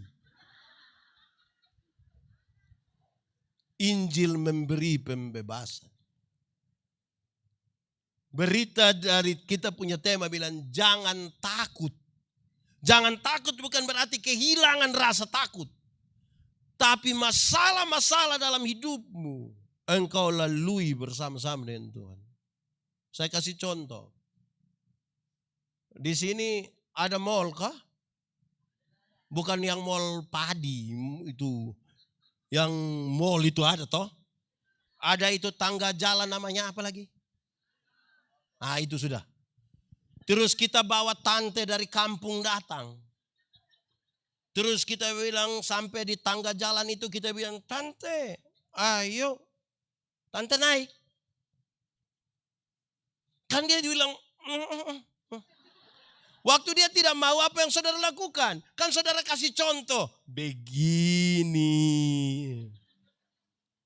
Ya kan? Terus dia masih tidak mau. Apa yang saudara lakukan? Kan pegang dia. Waktu dia naik itu kan tidak apa-apa kan? Iya. Nah sudah kamu belanja biar tante putar-putar sendiri di sini. Bukan menghilangkan rasa takut. Tapi dari contoh-contohnya itu orang yang tadi tidak bisa menjadi hafal.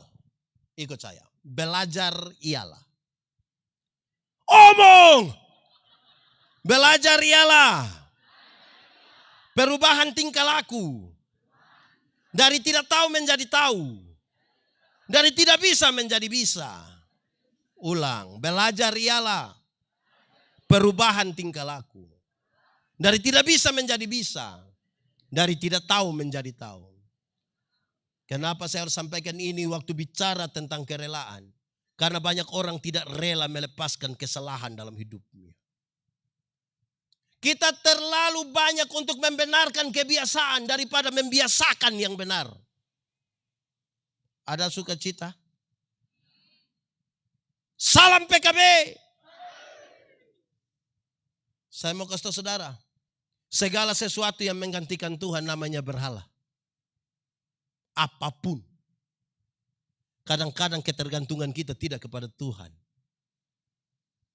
Tapi segala sesuatu yang menjadi kebiasaan kita.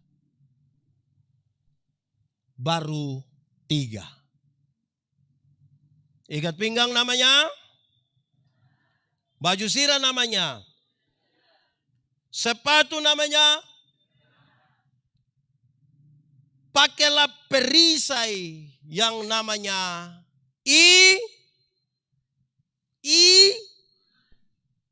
perisai iman. Perisai dulu ada 2. Satu perisai kecil yang ditaruh di tangan untuk perkelahian pakai pedang 1 lawan 1.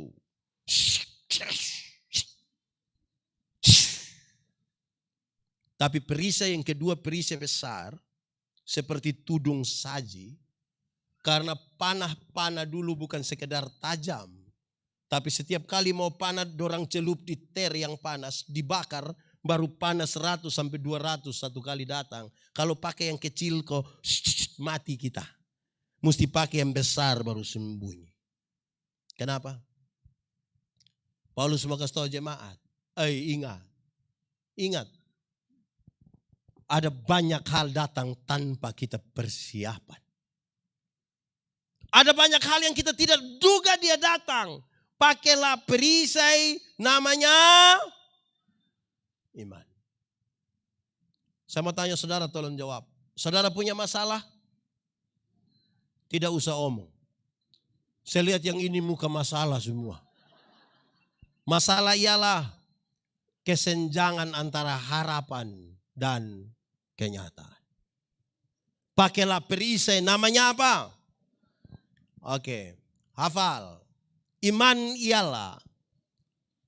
Omong!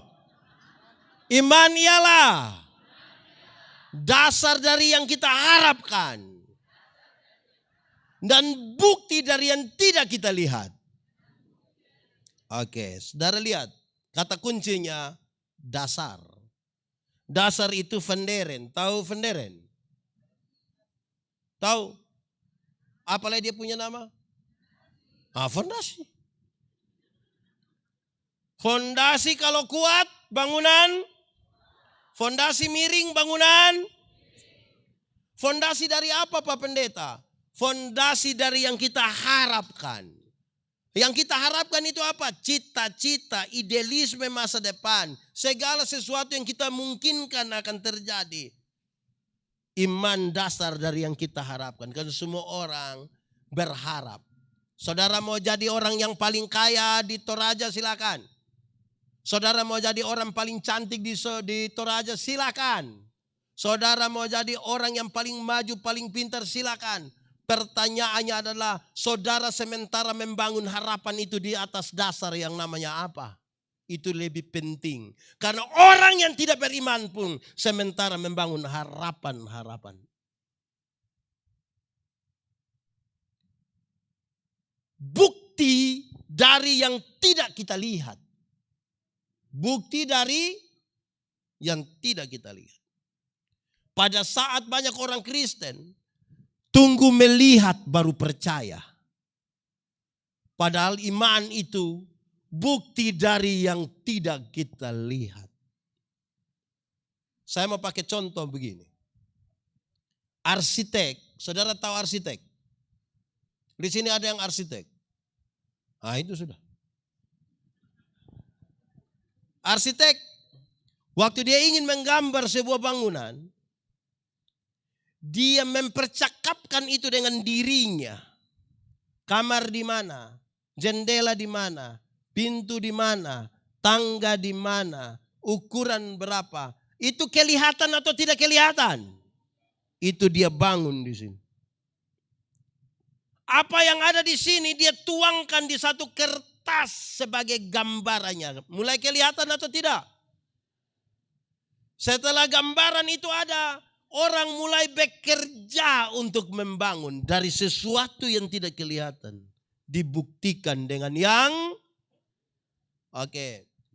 waktu bangunan itu berdiri megah. Di sini bangunan yang paling tinggi apa? Rumah sakit? Apa? Banjir. Bangunan yang paling tinggi apa? Nah itu. Waktu bangunan itu tinggi megah, saudara senang sekali datang foto-foto di depan bangunan itu kan? Waktu saudara foto-foto di situ orang mengagumi kemegahannya, tapi titik-titik terkuat dari bangunan itu tidak diketahui oleh semua orang. Termasuk yang foto. Dimungkinkan hanya 2 orang yang tahu titik terkuat dari itu bangunan. 1, orang yang menggambar.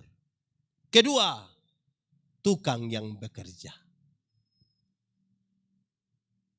Pakai perisai yang namanya iman. Karena kadang-kadang kita penuh kepalsuan. Kelihatan kita aktif secara rohani, tapi palsu. Kita seperti kuburan. Tahu kuburan? Di luar itu bagus-bagus. Ada kuburan pakai keramik. Tulis Immanuel lagi. Gambar Tuhan Yesus. Di dalam isi apa? Di dalam isi? Kadang-kadang kita pakai bedak bagus-bagus, licin. Waktu foto orang bilang glowing. Cantik say. Pas jalan-jalan di ujung pandang yang panas. Terus tiba-tiba keringat datang, garu itu bedak-bedak. Keluarlah bopeng-bopeng di situ. Pakailah iman sebagai titik terkuat. Saudara, iman itu saya jelaskan begini. Ada bis dari sini ke ujung pandang. Kalau saya berdiri di sini tunjuk ujung pandang di mana? Oh di sana. Itu barat ke utara ke selatan. Ah selatan. Iya kan Sulawesi Selatan. Salam PKB. Ada bis dari sini ke ujung pandang. Ada kecelakaan dan tinggal 2 orang yang selamat. Yang satu orang beriman, yang satu bukan orang beriman. Yang orang beriman akan katakan, untung Tuhan saya selamat. Untung. Yang tidak beriman akan bilang, untung tadi saya lompat cepat-cepat. Di satu peristiwa yang sama. Di satu peristiwa yang sama orang beriman mengatakan untung. Yang tidak beriman mengatakan untung. Kita yang di sini lebih banyak untung Tuhan atau untung saya? Untung Tuhan atau untung saya? Oke. Kita uji. Saudara saya pakai contoh izin bagi jemaat dan para pelayan di sini. Gereja ini siapa yang bangun? Siapa? Gereja ini siapa yang bangun? Gereja di tempat kita beribadah nanti siapa bangun? Ya, saudara lihat. Orang beriman, siapa bangun di gereja? Tuhan, bukan saya. Iya kan? Tapi bayangkan kalau kita tanya, Bapak, siapa bangun itu gereja? Bukan saya. Tapi bayangkan kalau kita tanya, Papa, siapa bangun itu gereja? Terus dia bilang, bukan saya. Coba kamu cek saja. Itu hari kalau bukan saya punya nenek dorang, ini gereja tidak ada. Ada orang susah, orang miskin, sakit-sakitan datang kepada saudara. Singkat cerita saudara tolong dia sukses, dia sehat, dia bawa kesaksian itu kemana-mana. Orang-orang diberkati dengan kesaksiannya. Berita itu sampai ke telinga saudara. Apa yang akan saudara bilang? Pak Pendeta, waktu itu datang sini sudah mau mati Pak. Untung. Kok tadi bilang untung Tuhan. Kita tergoda untuk merampas kemuliaan Allah. Amin. Kedua, Tuhan bilang beriman itu mesti seperti anak-anak kecil. Saudara lihat anak-anak kecil itu. Umur 1,5 tahun yang tadi menyanyi. Itu anak yang 1,5 tahun itu coba taruh dia di atas ini. Dia punya papa ada di bawah. Terus kita bilang kepada itu anak, nah lompat. Dia lompat tidak? Lompat tidak? Lompat. Mempercayakan diri. Dia lompat saja. Dia punya papa yang pusing mau tangkap bagaimana kan? Sekarang coba taruh dia punya mama di atas.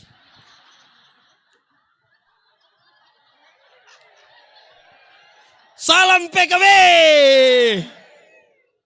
Coba dia punya mama di atas, terus dia punya suami di bawah. Terus dengan bahasa yang romantis sekali suaminya bilang, sayang, lompat. Saya mau tanya, ibu-ibu, sayang berani lompat? Karena engkau punya sayang yang suruh. Oke, anggaplah kalimat itu kurang romantis. Dia buat lebih romantis lagi. Ayang, ayo.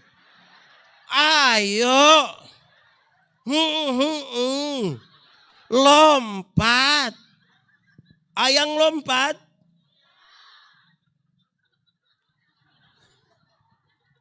Saudara tahu, banyak orang hilang lenyap dalam dunia kata-kata, bukan dalam dunia iman. Padahal daftar makanan tidak mengenyangkan laparmu. Siapa yang, di sini ada yang pernah lapar? Ada. Coba waktu kita lapar, kita masuk satu warung, baca nasi ayam, langsung kenyang.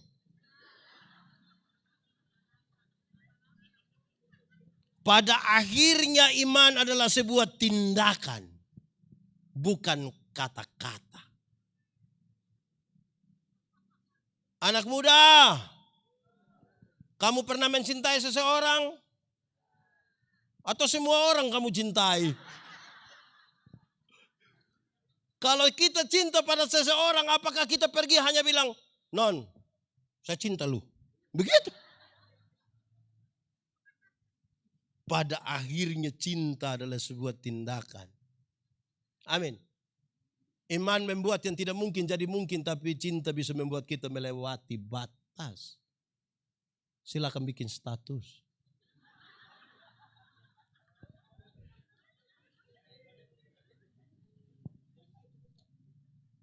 Tapi dia pun soal batas apa dulu.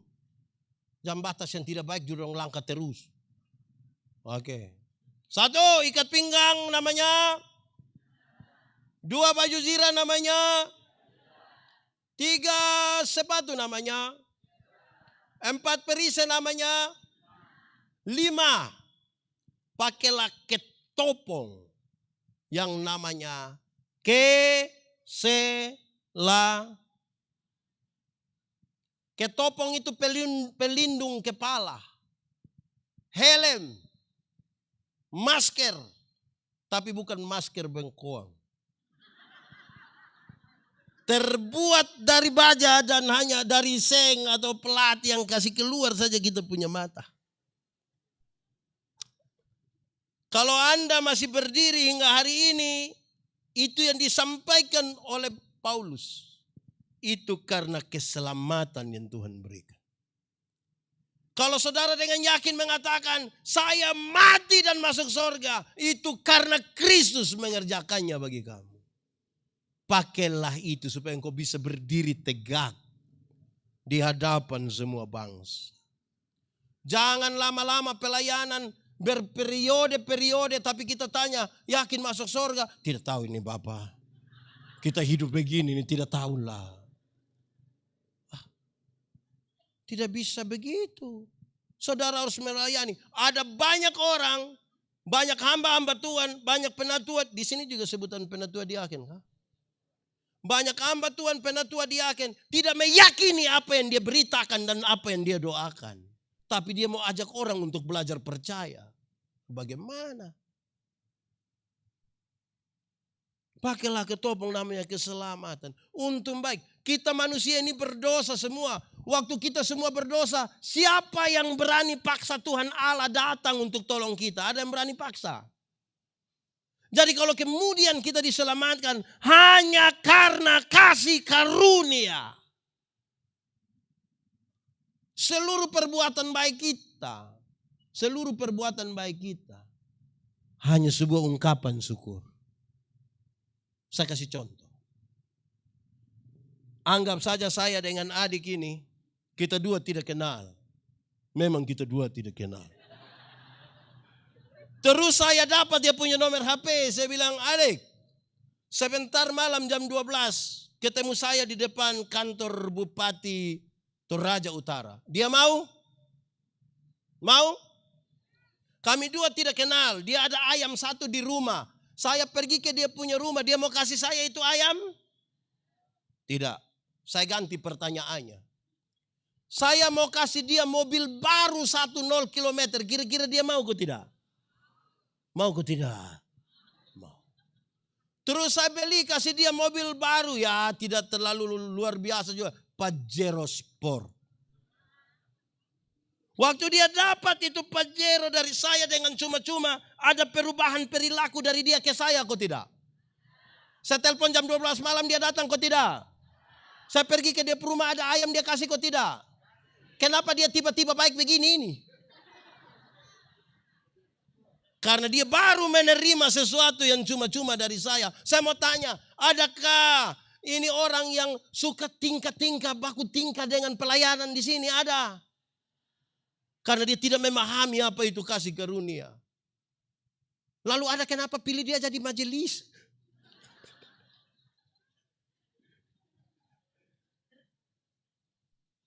Saudara, hal ini serius. Saya kira orang-orang di sini ikut program pekabaran Injil. Orang-orang pekabaran Injil suka bilang begini, dosa ialah melanggar kehendak Allah. Betul? Satu hari kita bikin dosa berapa? Banyak kok sedikit? Bisa hitung kok tidak? Sendiri buat sendiri tidak bisa hitung. Tapi orang pekabaran Injil bilang begini, anggap sajalah satu hari kita bikin dosa berapa? 3. Dosa pikiran 1, dosa perkataan 1, dosa perbuatan. Kalau satu hari 3, satu bulan berapa? 3 kali 30 hari? 90.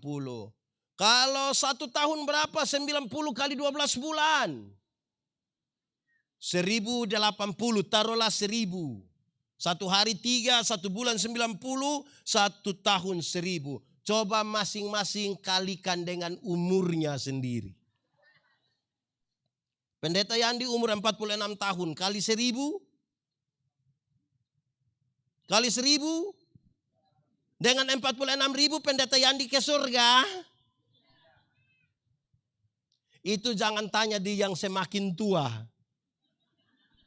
Mengerikan. Kalau satu hari 3 saja sudah begitu banyak, apalagi satu hari tidak bisa dihitung. Jadi kalau kita selamat, semata-mata hanya karena kasih karunia Tuhan. Tidak boleh ada orang gaya-gaya karena kasih karunia. Amin kok. Di sini ada yang gaya-gaya. Ada. Dia marga apa? Salam PKB. Oke. Sudah atau baru Baru saja.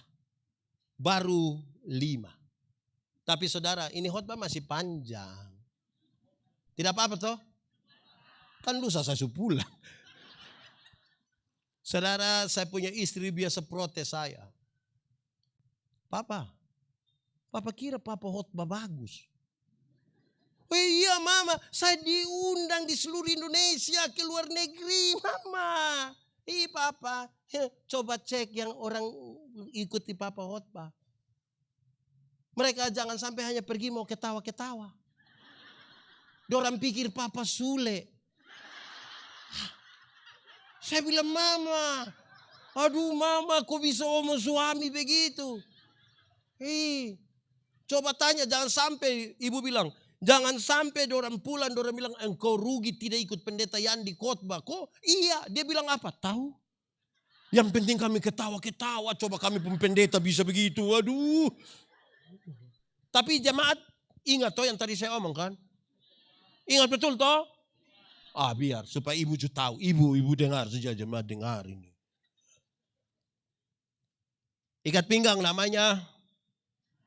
Baju zirah namanya. Sepatu namanya. Perisai namanya. Ketopong namanya. 5 hal yang disampaikan ini saudara. Ini perlengkapan bertahan. Bertahan itu lama-lama kalah. Suami itu kan dia mengalah, lama-lama dia tempeleng istrinya kan. Istri itu mengalah kan lama-lama dia ribut juga kan. Oke, di sini ada yang suka sepak bola. Banyak. Barcelona atau Real Madrid. Barca atau Real. Barca atau Real. Real atau Barca. Barca atau Real. Saya mau kasih saudara Real sekalipun. Kalau hanya bertahan. Terakhir waktu lawan Toraja Utara dia kalah. Kalau hanya bertahan. Dia harus menyerang supaya memenangkan pertarungan. Amin. Lalu Paulus kasih tahu 2 senjata. 1. Senjata yang pertama adalah firman. Senjata pertama apa? Firman itu yang memutuskan saya setuju dengan Bapak. Saya tidak setuju dengan ini. Firman. Firman yang bilang saya ikut yang ini, saya tidak ikut yang ini. Firman. Jangan sampai kita ambil keputusan hanya karena sebuah perasaan. Hanya karena kita punya kedekatan emosional. Hanya karena kita punya relasi sosial. Firman yang memutuskan ini benar, ini salah. Bukan karena kebiasaan. Firman. Firman itu digambarkan seperti pedang bermata 2. Dia iris ke depan, tapi iris juga ke sini. Artinya, kalau untuk orang lain saudara kutip firman, maka jangan coba-coba untuk tidak kutip firman bagi diri sendiri. Kita ini kadang-kadang sibuk firman untuk orang lain, tapi tidak sibuk firman bagi diri sendiri. Jangan sampai sebentar habis khotbah ada yang bilang saya, Pak Pendeta khotbah tadi pas. Pas dengan siapa? Pas dengan dia. Di Bapak tidak. Tidak, di saya itu firman sampai dia belok begini dia lari ke sebelah. Tidak bisa.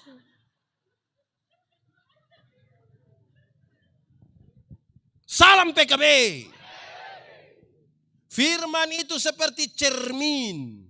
Tahu cermin? Pernah lihat cermin? Pernah pakai cermin? Waktu saudara datang ke cermin lebih banyak lihat orang atau lihat diri? Waktu kita lihat diri pertama kan hanya datang begini. Tiba-tiba saudara mulai begini. Begini. Semakin banyak bercermin, semakin bagus penampilan. Tidak mungkin saudara lihat kotoran di hidung, di cermin terus saudara biar orang lihat. Betul? Tapi ingat, sama-sama kaca. Tapi ada yang namanya cermin, ada yang namanya spion. Tahu kaca spion? Pernah naik motor? Motor ada kaca spion. Kaca spion lebih banyak lihat orang atau lihat diri. Tolong kasih tahu saya di sini lebih banyak pakai cermin atau kaca spion.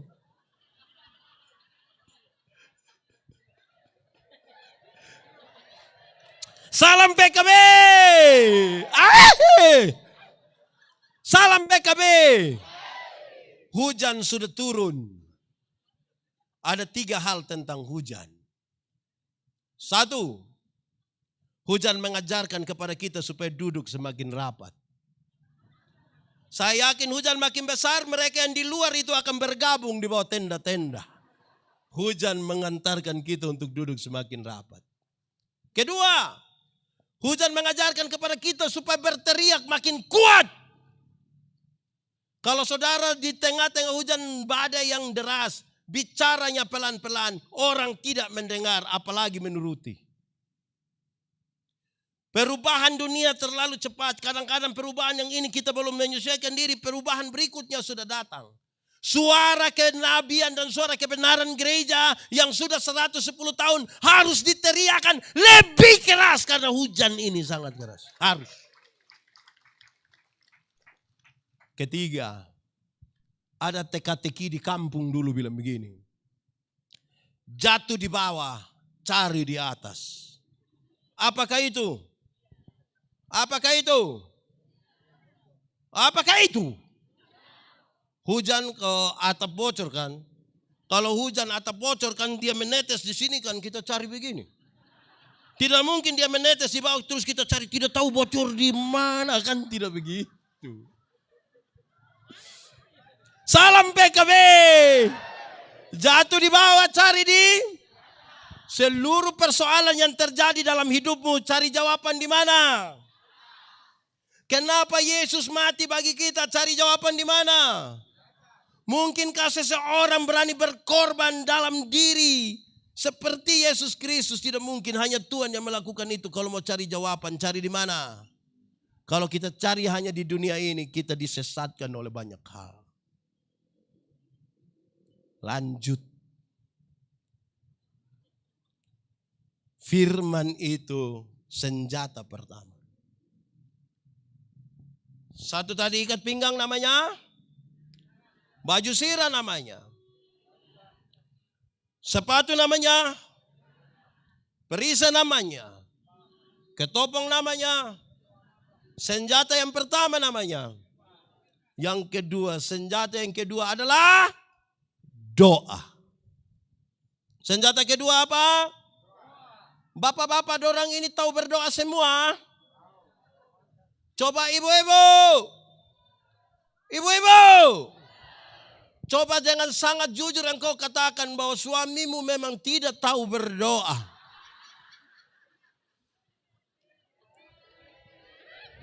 Salam PKB. Banyak keluarga hanya tergantung pada bapak-bapak. Bapak-bapak kalau ajak mama ibadah, mama pernah lawan, anak pernah lawan. Tapi kalau mama ajak bapak ibadah, bapak pernah lawan, lawan terus. Bapak-bapak menjadi tumpuan. Bapak-bapak, coba pulang ajak istri anak ibadah malam. Bapak pimpin doa. Memang ada tantangan. Hari pertama baik, hari kedua baik, hari ketiga baik, hari keempat papa bilang mama coba mama dengan anak-anak dulu. Papa punya pinggang kenapa ya? Hari kelima mama bilang coba lepas anak-anak sendiri. Siapa tahu mereka takut karena kita ada. Hari keenam bubarlah ibadah itu. Kunci ada di bapak-bapak. Amin. Karena bapak-bapak waktu diteguhkan pernikahannya, sekaligus diteguhkan jabatannya sebagai apa? Imam di mana? Pertanyaannya adalah kalau benar bapak, suamimu itu adalah imam dalam keluarga, dia menjalankan fungsi imamnya?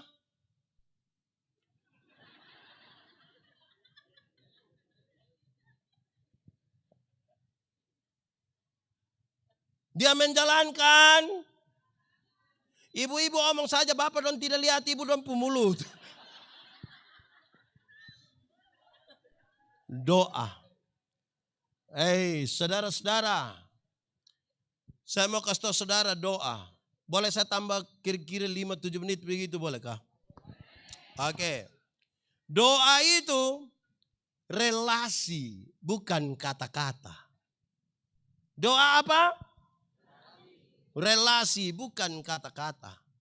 Banyak orang terlalu memperhitungkan kata-kata sampai lupa membangun relasi. Bahkan beberapa orang karena dia hanya omong kata-kata, maka dia punya bicara itu semua doa kalimat sama. Di sini ada yang semua doa kalimat sama. Doa persembahan juga itu kalimat, doa baca firman juga itu kalimat, doa makan juga itu kalimat, itu ada di sini. Dia ada di sini. Dia majelis atau jemaat? Relasi. Kenapa? Kalau hanya kata-kata, saudara dapat berkata-kata dengan orang yang saudara tidak kenal. Betul? Saya pakai contoh. Saudara pernah telepon? Pernah? Pakai HP untuk telepon? Pernah? Terus pada waktu saudara telepon ada satu perempuan bilang, nomor yang Anda tuju. Pernah? Itu perempuan kenal saudara. Saudara kenal itu perempuan. Lalu kenapa diomong-omong dengan saudara? Jadi kita bisa saja berkata-kata dengan orang yang tidak kita kenal dan kita tidak punya relasi. Doa relasi. Dalam relasi itu saudara menyatakannya dengan ringan saja. Amin. Ada orang yang cerewet sekali di rantepau tapi jangan coba-coba suruh dia doa. Dia cerewet sekali tapi kalau kita bilang Bapak sebentar Bapak doa makan. Lu sembarang saja. Salam PKB. Salam PKB. Karena yang dia pikirkan apa? Kata-kata. Kekuatan doa bukan ada pada teriakan, bukan ada pada tangisan, tapi penyerahan total. Jadi berkata-katalah dengan ringan. Seperti saudara ada relasi dengan seseorang ada. Kenapa suara turun? Menurut saudara saya kenal saya punya istri kok tidak? Kami dua ada relasi kok tidak? Dekat kok jauh? Oh iya. Karena kami dua ada relasi, kami dua saling kenal. Kalau saya mau minta teh di saya punya istri, cara memintanya ringan. Saya cukup bilang, Ma, bikin teh do saya. Gelas kecil saja ya. Gula jangan terlalu banyak, Papa sudah tambah tua takut sakit gula. Kan cara mintanya begitu. Tidak mungkin saya meminta teh di saya punya istri, saya bilang, Mama, buatlah segelas teh. Jangan terlalu banyak gula ya. Papa takut sakit gula. Pasti pas habis bicara begitu Mama langsung bilang, Pak sehat. Doa itu relasi bukan kata-kata. Saudara, jemaat. Paulus kasih tahu kalau engkau berdoa ada 5 hal ini. Yesus tadi berapa tambah 5 lagi. Banyak toh? Oke, dia kasih tahu. 1, berdoalah setiap waktu. Berdoalah. Yang dimaksud setiap waktu itu bukan jam 7, jam 8, jam 9, jam 10, jam 11, jam 12, jam 13. Bukan itu.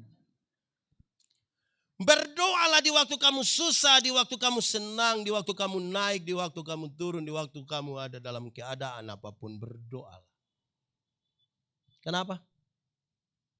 Karena ada orang yang sudah senang lupa berdoa. Ada yang senang masih berdoa.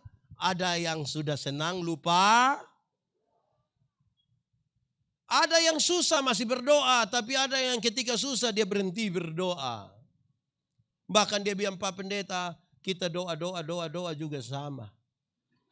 Itu Pak yang di sebelah saja dia tidak tahu berdoa. Tapi tiap hari ganti Grab.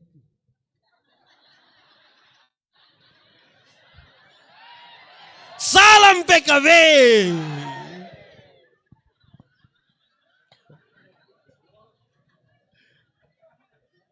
Manusia selalu ditempatkan pada 3 keadaan. 1, ada keadaan di mana kita mau dan Tuhan juga mau. Pernah alami? Kita akan bersyukur kalau kita mau, Tuhan mau. Ada keadaan di mana kita mau tapi Tuhan tidak mau. Pernah alami? Kita doa Tuhan tolong tambah 1 istri. Tuhan bilang no. Pernah alami? Salam PKB. Di sini ada yang sudah mau tambah. Ada. Itu bapak-bapak ada di sini. Wih, terlalu itu bapak-bapak. Oke bapak-bapak yang begitu tolong berdiri. Salam PKB.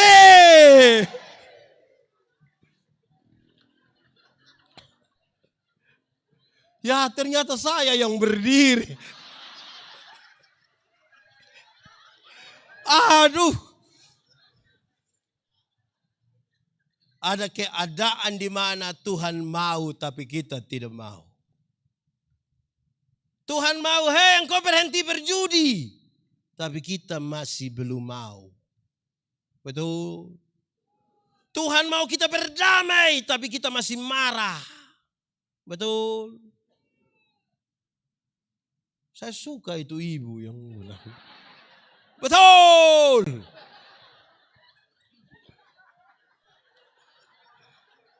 Salam ibu.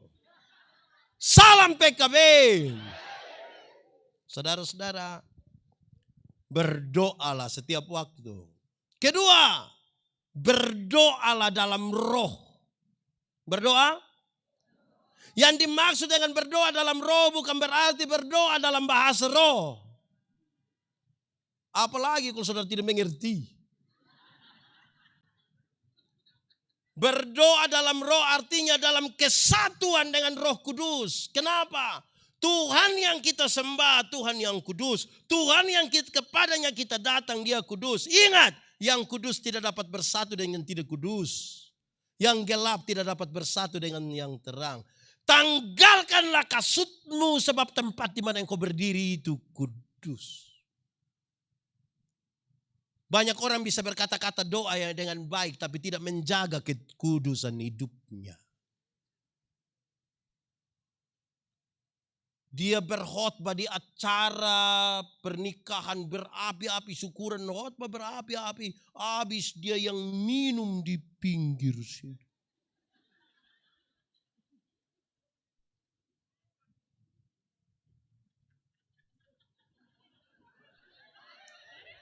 Salam PKB.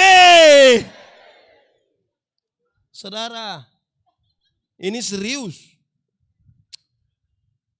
Kenapa harus berdoa dalam roh? Roh itu Roh Kudus, kita menyatu dengan Tuhan. Saya mau kasih tahu saudara.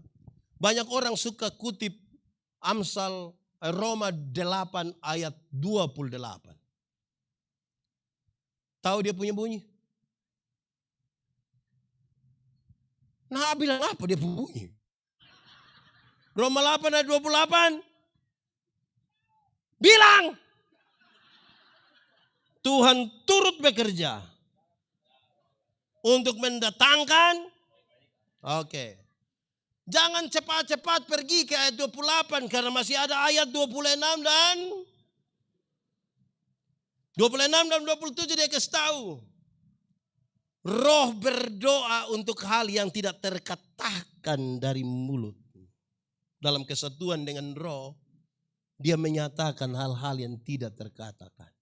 Saudara, ketika saudara ada dalam masalah, saudara tidak tahu apa jalan keluar terbaik bagi masalah itu. Dan hanya roh yang mengetahuinya. Kedua, 5 menit dari sekarang saudara tidak tahu apa yang terjadi dalam hidupmu dan hanya roh yang tahu. Setelah paham 2 hal itu baru Anda boleh katakan, karena itu Allah turut bekerja untuk mendatangkan kebaikan bagi kita. Ketiga, kenapa saudara lihat saya? Saudara maksud apa? Ketiga, berdoalah dan berjaga-jagalah.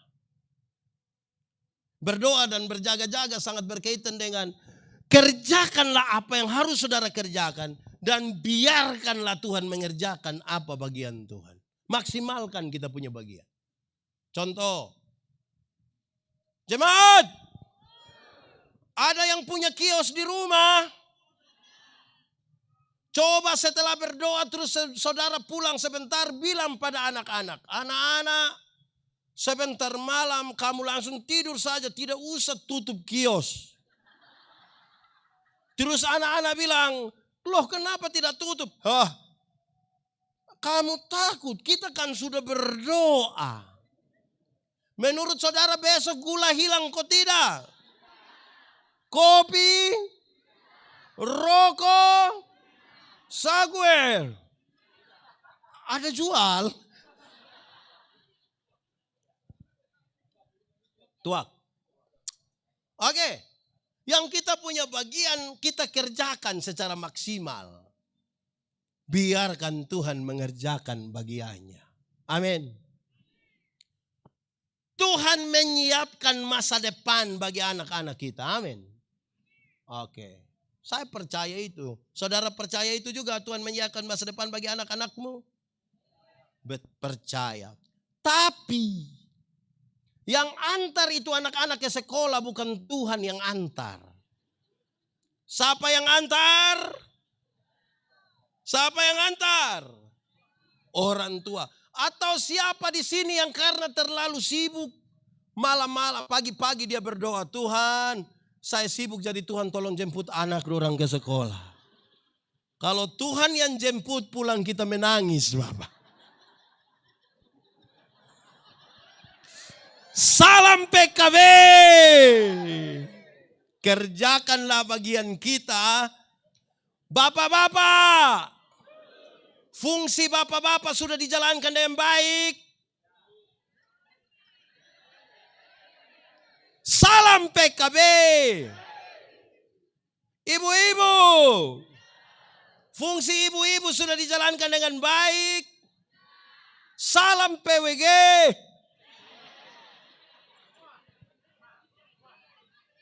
Apa kok salam bilang, hahaha, itu salam apa? Salam PWG.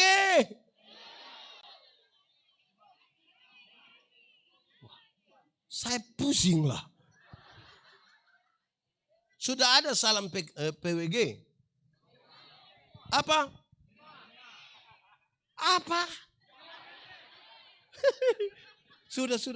Sebutannya ke Jayalah.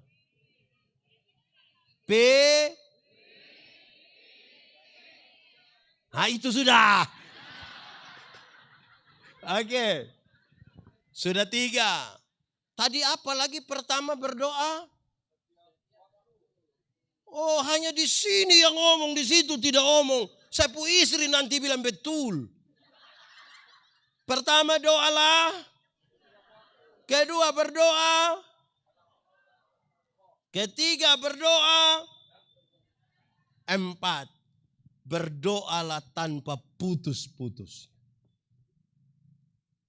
Sengaja dipisahkan dari berdoa setiap waktu. Yang dimaksud dengan berdoa tanpa putus-putus berkaitan dengan konektivitas, instalasi.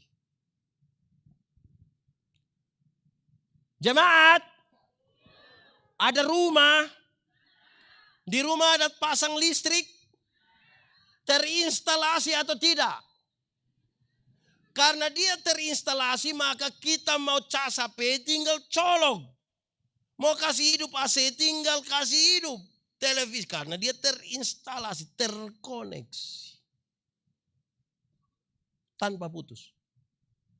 Bayangkan kalau saudara-saudara tidak install itu listrik. Setiap kali papa pulang kantor biasa jam.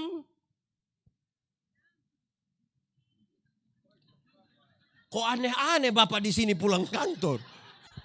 Bapak-bapak biasa pulang kantor jam. Ada yang 8, ada yang 6. Lama-lama 6 tambah 8. Bayangkan kalau sore bapak pulang kantor baru bapak telepon. Mama tolong beli kabel. Oven tes, lampu, tangga.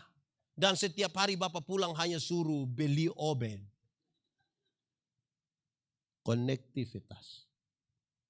Ada 2 kalimat tentang doa saudara biasa dengar. Orang bilang begini. 1. Yesus hanya sejauh doa. Yesus hanya.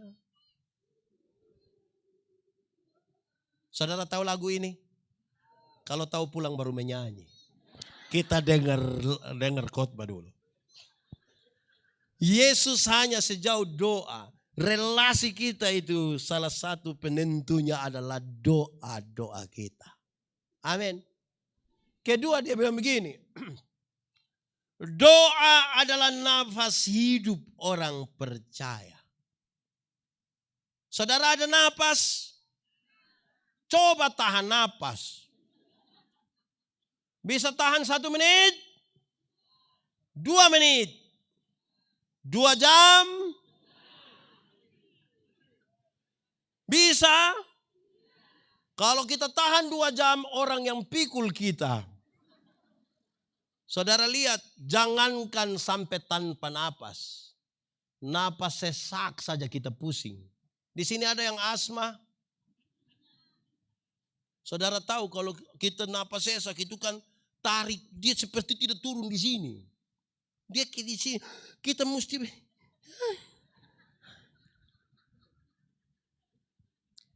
Di sini ada yang kehidupan rohaninya seperti napas sesak.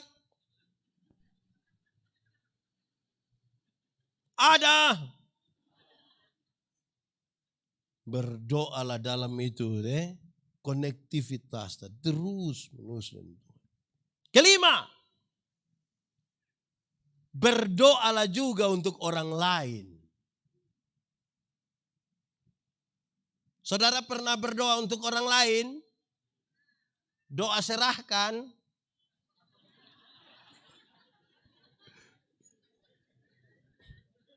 Saudara, kita diminta kalau berdoa, jangan lupa berdoa untuk orang lain. Namanya syafaat. Namanya apa?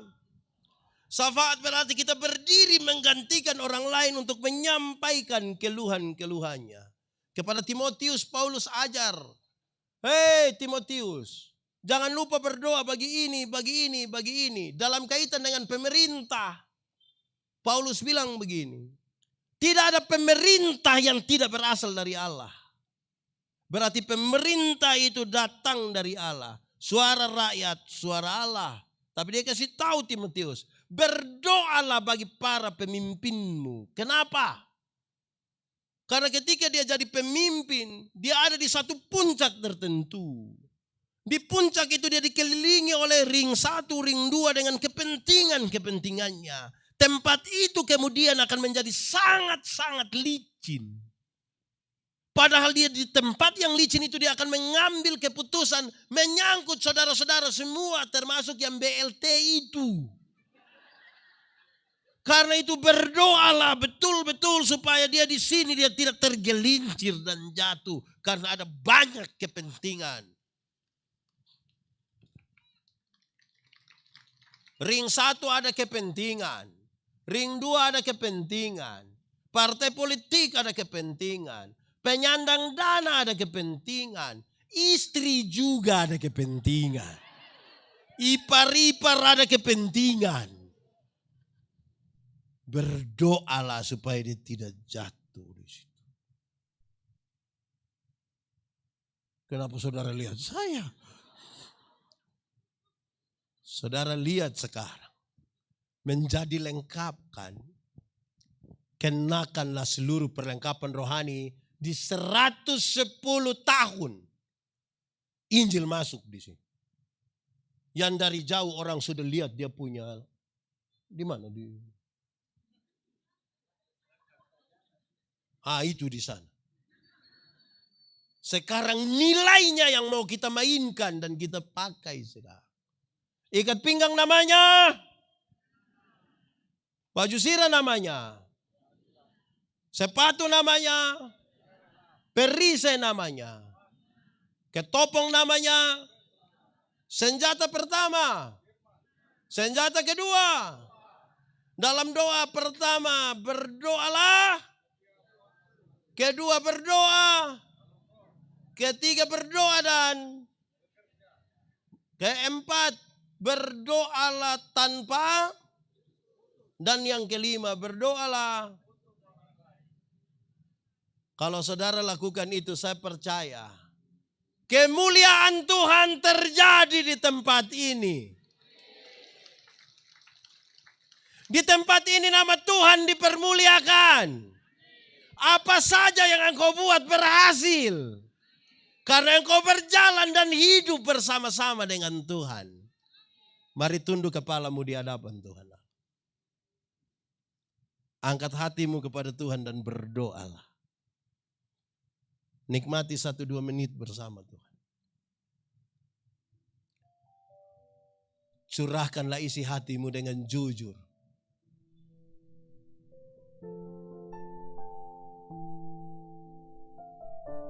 Ingat, manusia bisa kita tipu. Tapi Tuhan tidak pernah bisa kita tipu. Dia lihat sampai ke kedalaman jiwa kita.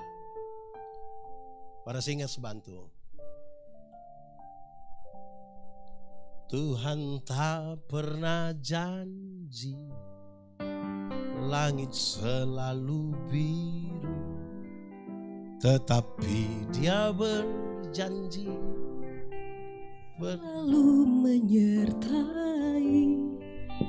Tuhan tak pernah janji, jalan selalu rata. Nikmati terus dengan Tuhan. Tetapi Dia berjanji, berikan kekuatan. Sekali lagi lebih sungguh kita katakan, Tuhan tak pernah janji.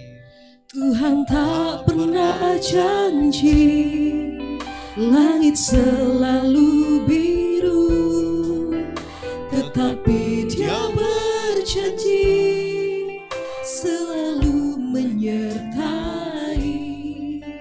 Tuhan tak pernah janji, jalan selalu rata, tetapi Dia berjanji, berikan kekuatan. Jangan pernah menyerah, jangan berputus asa. Mujizat Tuhan ada saat hati menyembah. Jangan pernah menyerah, jangan berputus asa. Mujizat Tuhan ada bagi yang setia dan percaya. Tetapkan hatimu bagi Tuhan, sejemput kita berdiri. Tuhan tak pernah janji. Tuhan tak pernah janji, langit selalu biru, tetapi Dia berjanji, selalu menyertai. Tuhan tak pernah janji, jalan selalu rata, tetapi Dia berjanji, berikan kekuatan. Sama-sama angkat hati pada Tuhan. Jangan Katakan, pernah menyerah, jangan berputus asa. Mujizat Tuhan ada saat hati menyembah. Jangan pernah menyerah, jangan berputus asa. Mujizat Tuhan ada bagi yang setia dan percaya. ya Tuhan Allah, terima kasih buat firman. Kami renungkan firman-Mu dalam seluruh keterbatasan kami.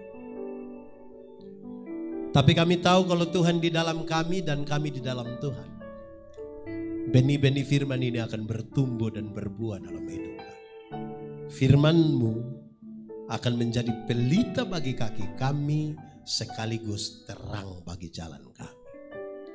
Kami nanti pulang dengan sukacita bukan karena tanpa masalah, tapi karena kami tahu Tuhan Yesus tidak akan pernah biarkan kami sendiri. Hari ini yang lemah dikuatkan, yang ragu-ragu diberikan iman, yang putus asa Tuhan berikan harapan, yang berbeban berat Tuhan berikan kelegaan, yang sakit Tuhan sembuh. yang berduka cita Tuhan berikan penghiburan. Terpujilah namamu.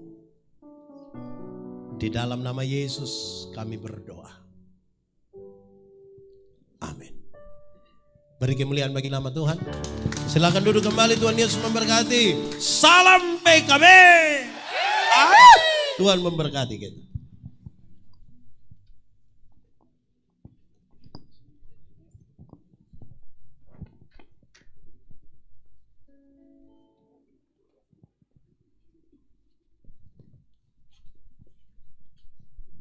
Sungguh indah firman Tuhan yang telah ditaburkan bagi kita. Dan kita percaya bahwa setiap firman yang ditaburkan tidak akan pernah kembali dengan sia-sia, namun semuanya akan membawa kemuliaan bagi nama Tuhan. Beri tepuk tangan untuk firman Tuhan yang telah ditaburkan, terpujilah Tuhan. Terima kasih kepada Bapak Pendeta yang telah membawakan sharing firman Tuhan. Dan saat ini kita akan membawa ungkapan syukur kita. Firman Tuhan mengatakan, bawalah seluruh persembahan itu ke rumah Tuhan dan ujilah aku, apakah aku tidak akan membukakan langit bagimu dan mencurahkan berkat kepadamu sampai berkelimpahan. Mari sambil membawa persembahan kita nyanyikan sebab Dia hidup.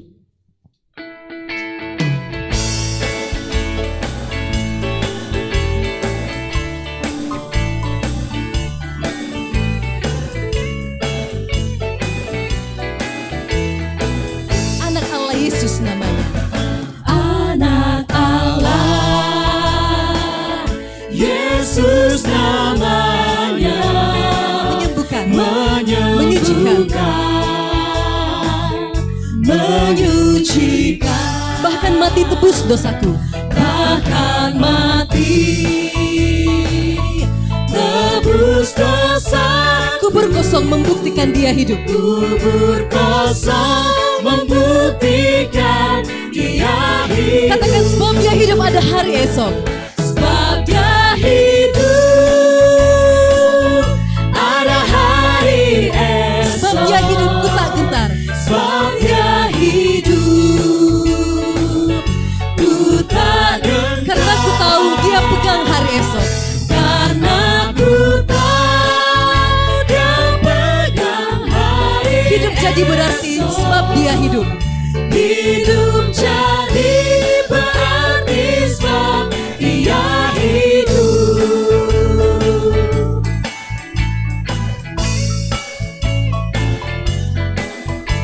Kita ulangi pujian ini sekali lagi. Anak Allah Yesus namanya. Anak Allah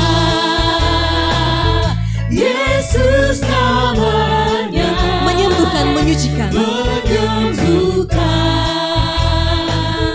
menyucikan, bahkan mati tebus dosaku. bahkan mati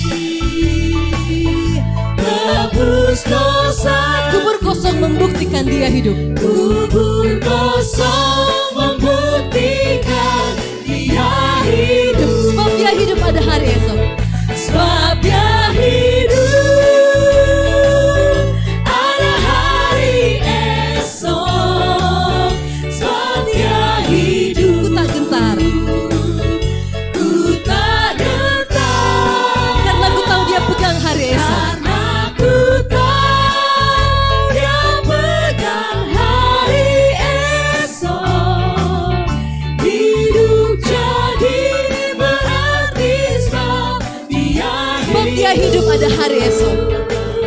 Sebab Dia hidup ada hari esok.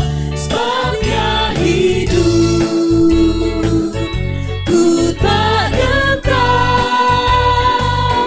Karena ku tahu Dia pegang hari esok.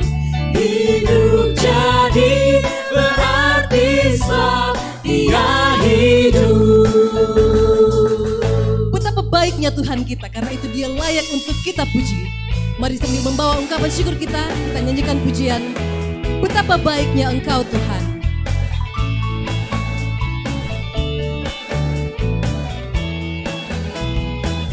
Betapa baiknya Engkau Tuhan. Betapa baiknya Engkau Tuhan, kasih-Mu tiada berkesudahan. Betapa mulia kasih-Mu. Betapa mulia kasih-Mu Yesus, jiwaku diselamatkan. Katakan hosana ku memuji Tuhan. Hosana ku memuji Tuhan, hosana ku tinggikan Yesus. Hosana, hosana, hosana.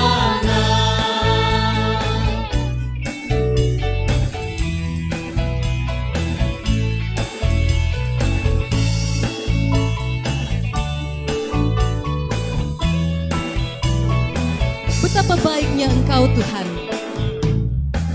Betapa baiknya Engkau Tuhan, kasih-Mu tiada berkesudahan. Betapa mulia kasih-Mu Yesus, jiwaku diselamatkan. Hosana ku memuji Tuhan, hosana ku tinggikan Yesus. Hosana, hosana, hosana. Hosana ku memuji Tuhan. Hosana ku memuji Tuhan, hosana ku tinggikan Yesus. Hosana, hosana, hosana. Kemuliaan bagi nama Tuhan. Kita akan masuk di dalam doa syafaat.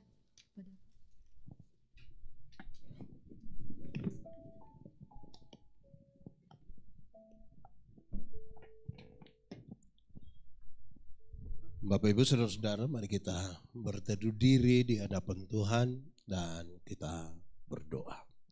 Mari kita berdoa. Maha besar Engkau Tuhan dan penolong kami. Engkau menciptakan dan memelihara kami. Menyertai bahkan dengan cara-caramu yang luar biasa. Masing-masing pribadi ini Tuhan tolong. Sehingga kami ada dalam situasi seperti hari ini. Dan kami tahu bahwa Tuhan berkenan atasnya dan Tuhan memimpin hidup kami. Kami minta Tuhan tetap menyertai kami. Apalah artinya kami kalau kami berjalan dalam kekuatan kami sendiri. Terima kasih untuk acara hari ini. Tuhan mau supaya dijalani. Ada teman-teman panitia. Ada semua orang yang sangat sulit untuk kami sebutkan satu persatu. Mereka telah memberi diri mereka. Mereka telah memberi dukungan moral dan material untuk terselenggaranya acara ini.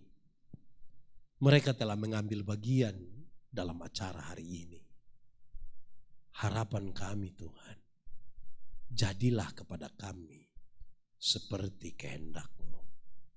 Satu hal yang kami yakini Tuhan, dalam persekutuan dengan Tuhan tidak ada jeripaya yang sia-sia.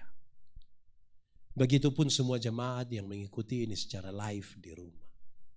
Tuhan berkati mereka. Mungkin kami bergumul dengan keluarga kami, istri, suami, anak-anak, orang tua, ipar-ipar, mertua, tetangga, sesama teman pelayan. Kami minta Tuhan tolong supaya kami tetap satu dan dijauhkan dari semua hal yang akan menghancurkan persekutuan kami. Terima kasih untuk kebaikan-kebaikan Tuhan. Tapi terima kasih juga bahwa ketika kami dalam titik terendah dalam hidup kami, Tuhan tidak membiarkan kami. Diberkatilah bangsa ini, para pemerintah kami, penegak hukum, wakil rakyat, dan semua orang yang telah memberi diri untuk melayani masyarakat. Tuhan memberkati. Kami bersyukur, kami berdoa supaya persekutuan kaum Bapa diberkati selalu. Biarlah didapati kaum Bapa di gereja Toraja rajin-rajin semua, bertanggung jawab akan status mereka sebagai suami, sebagai papa, sebagai imam, sebagai kepala keluarga. Dan biarlah apa yang menjadi pergumulan mereka adalah pergumulan dengan Tuhan.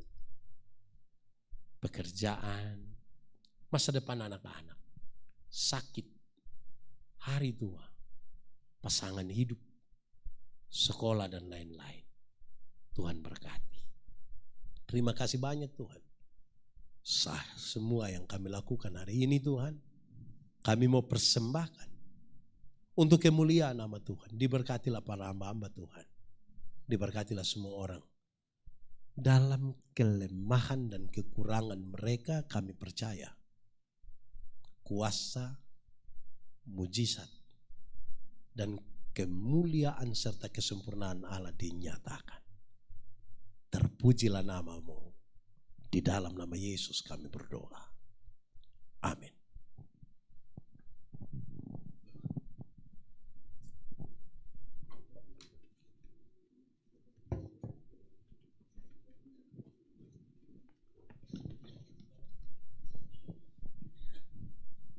Oleh anugerah Tuhan kita telah berada di penghujung kebaktian penyegaran iman kita saat ini.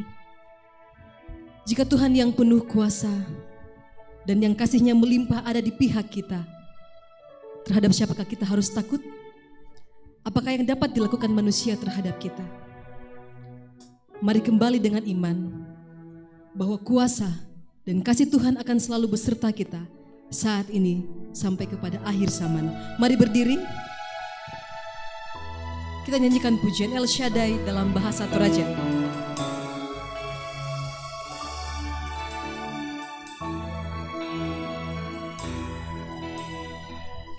Taemo angku ranggang puang urondongna. Taemo angku ranggang puang urondongna. Puang urondongna. Toyang kamagiangan. Toyang kamagiangan. Yesung kadutuna. Yesus kadutuna pena masalona pena masalo umpa katanana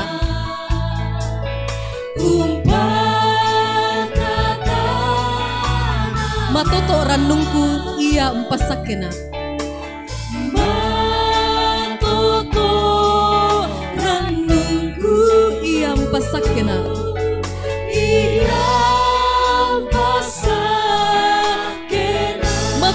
makuasa tupuang kapenomban makuasa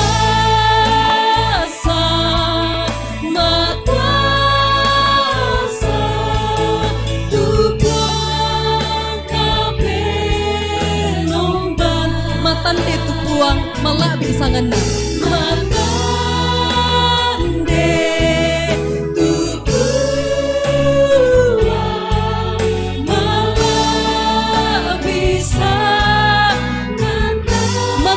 makuasa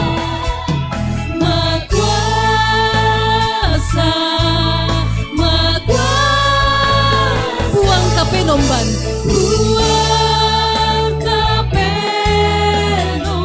lempan pasakena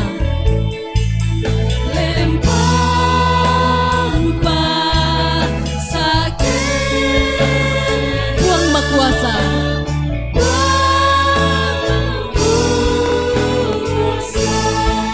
tontong takana say kumua makuasa tupuang matande tupuang malabi isangan na makuasa tupuang kapenomban matande tupuang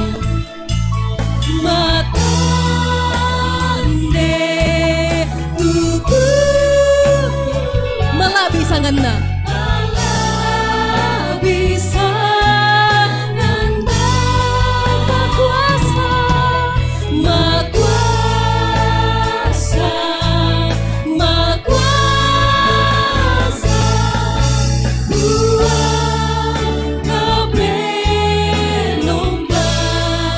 pasakena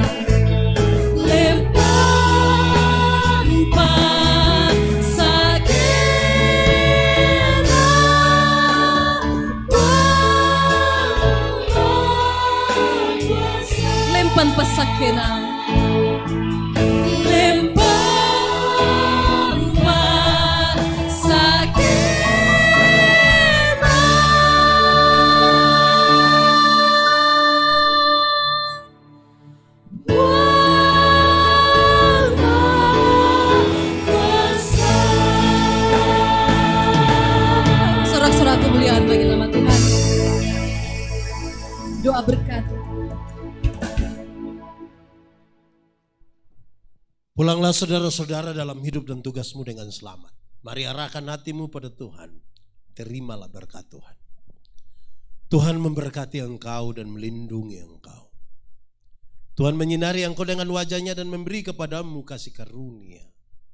Tuhan menghadapkan wajahnya kepadamu dan memberi engkau damai sejahtera.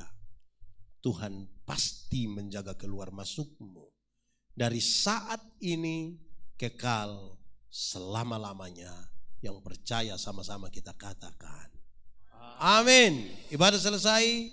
3, 4. Silakan duduk Bapak Ibu Saudara, ibadah kita selesai, silakan mengangkat syukur kepada Tuhan dalam waktu teduh. Pakai tuh 5 suruh tutup ya.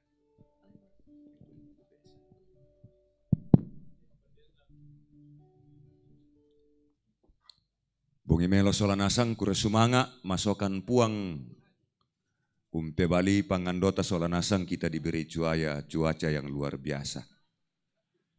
Itu berarti doa dan harapan kita Tuhan perkenankan dan semoga hari ini kita makin disegarkan. Dan untuk menutup acara kita mohon Pak Ketua 5 Badan Pekerja Sinode Gereja Toraja untuk memberikan, ini bukan kata-kata terakhir tapi penutup untuk acara ini.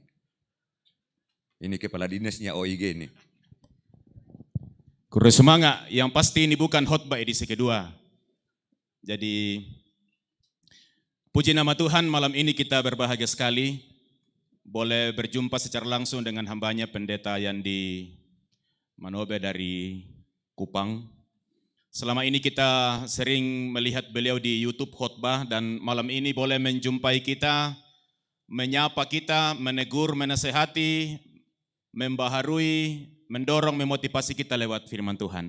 Terima kasih Pak Pendeta kehadirannya luar biasa. Gereja Toraja diberkati, khususnya PKB sungguh-sungguh menikmati lawatan Tuhan yang luar biasa malam ini. Terima kasih pengurus pusat Persekutuan Kaum Bapak Gereja Toraja yang telah mempersiapkan acara ini dengan baik. Mungkin ke depan memang perlu kegiatan-kegiatan seperti ini dilanjutkan. Mungkin ke depan PWGT, ada PWGT? Ya, siap-siap PWGT. Sudah itu mungkin nanti pemuda, sekolah minggu, dan seterusnya. Karena momen-momen seperti ini memang kita butuhkan di tengah-tengah pelayanan real kita sehari-hari. Mohon maaf dari Badan Pekerja Sinode Gereja Toraja, Pak Ketua ada di Malimbong, saya baru saja tiba dari Rongkong, perjalanan kurang lebih 6 jam, tapi luar biasa bahwa Tuhan boleh mempertemukan kita pada malam hari ini. Terberkatilah kita semua, doa dan harapan kami, Pak Pendeta Yandi ketika kembali ke Kupang dituntun dan dipelihara oleh Tuhan. Kita jumpa di lain kesempatan sebagai sesama anak Tuhan dan sebagai sesama pelayan Tuhan. Tuhan dimuliakan, terima kasih, kure semangat.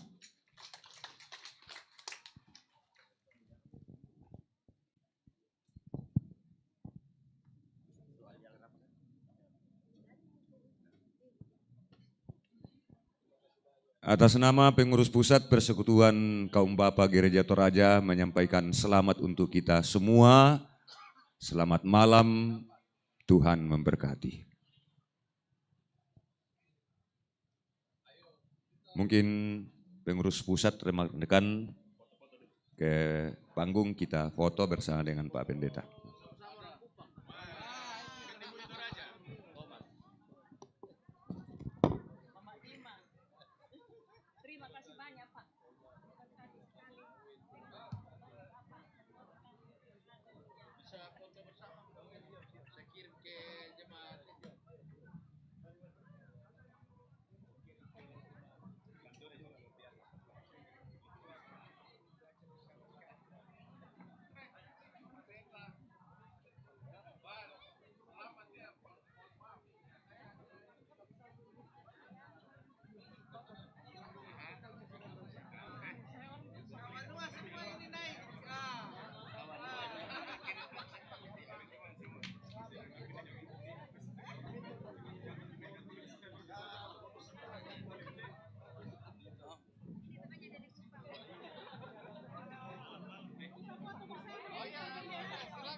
sebagaimana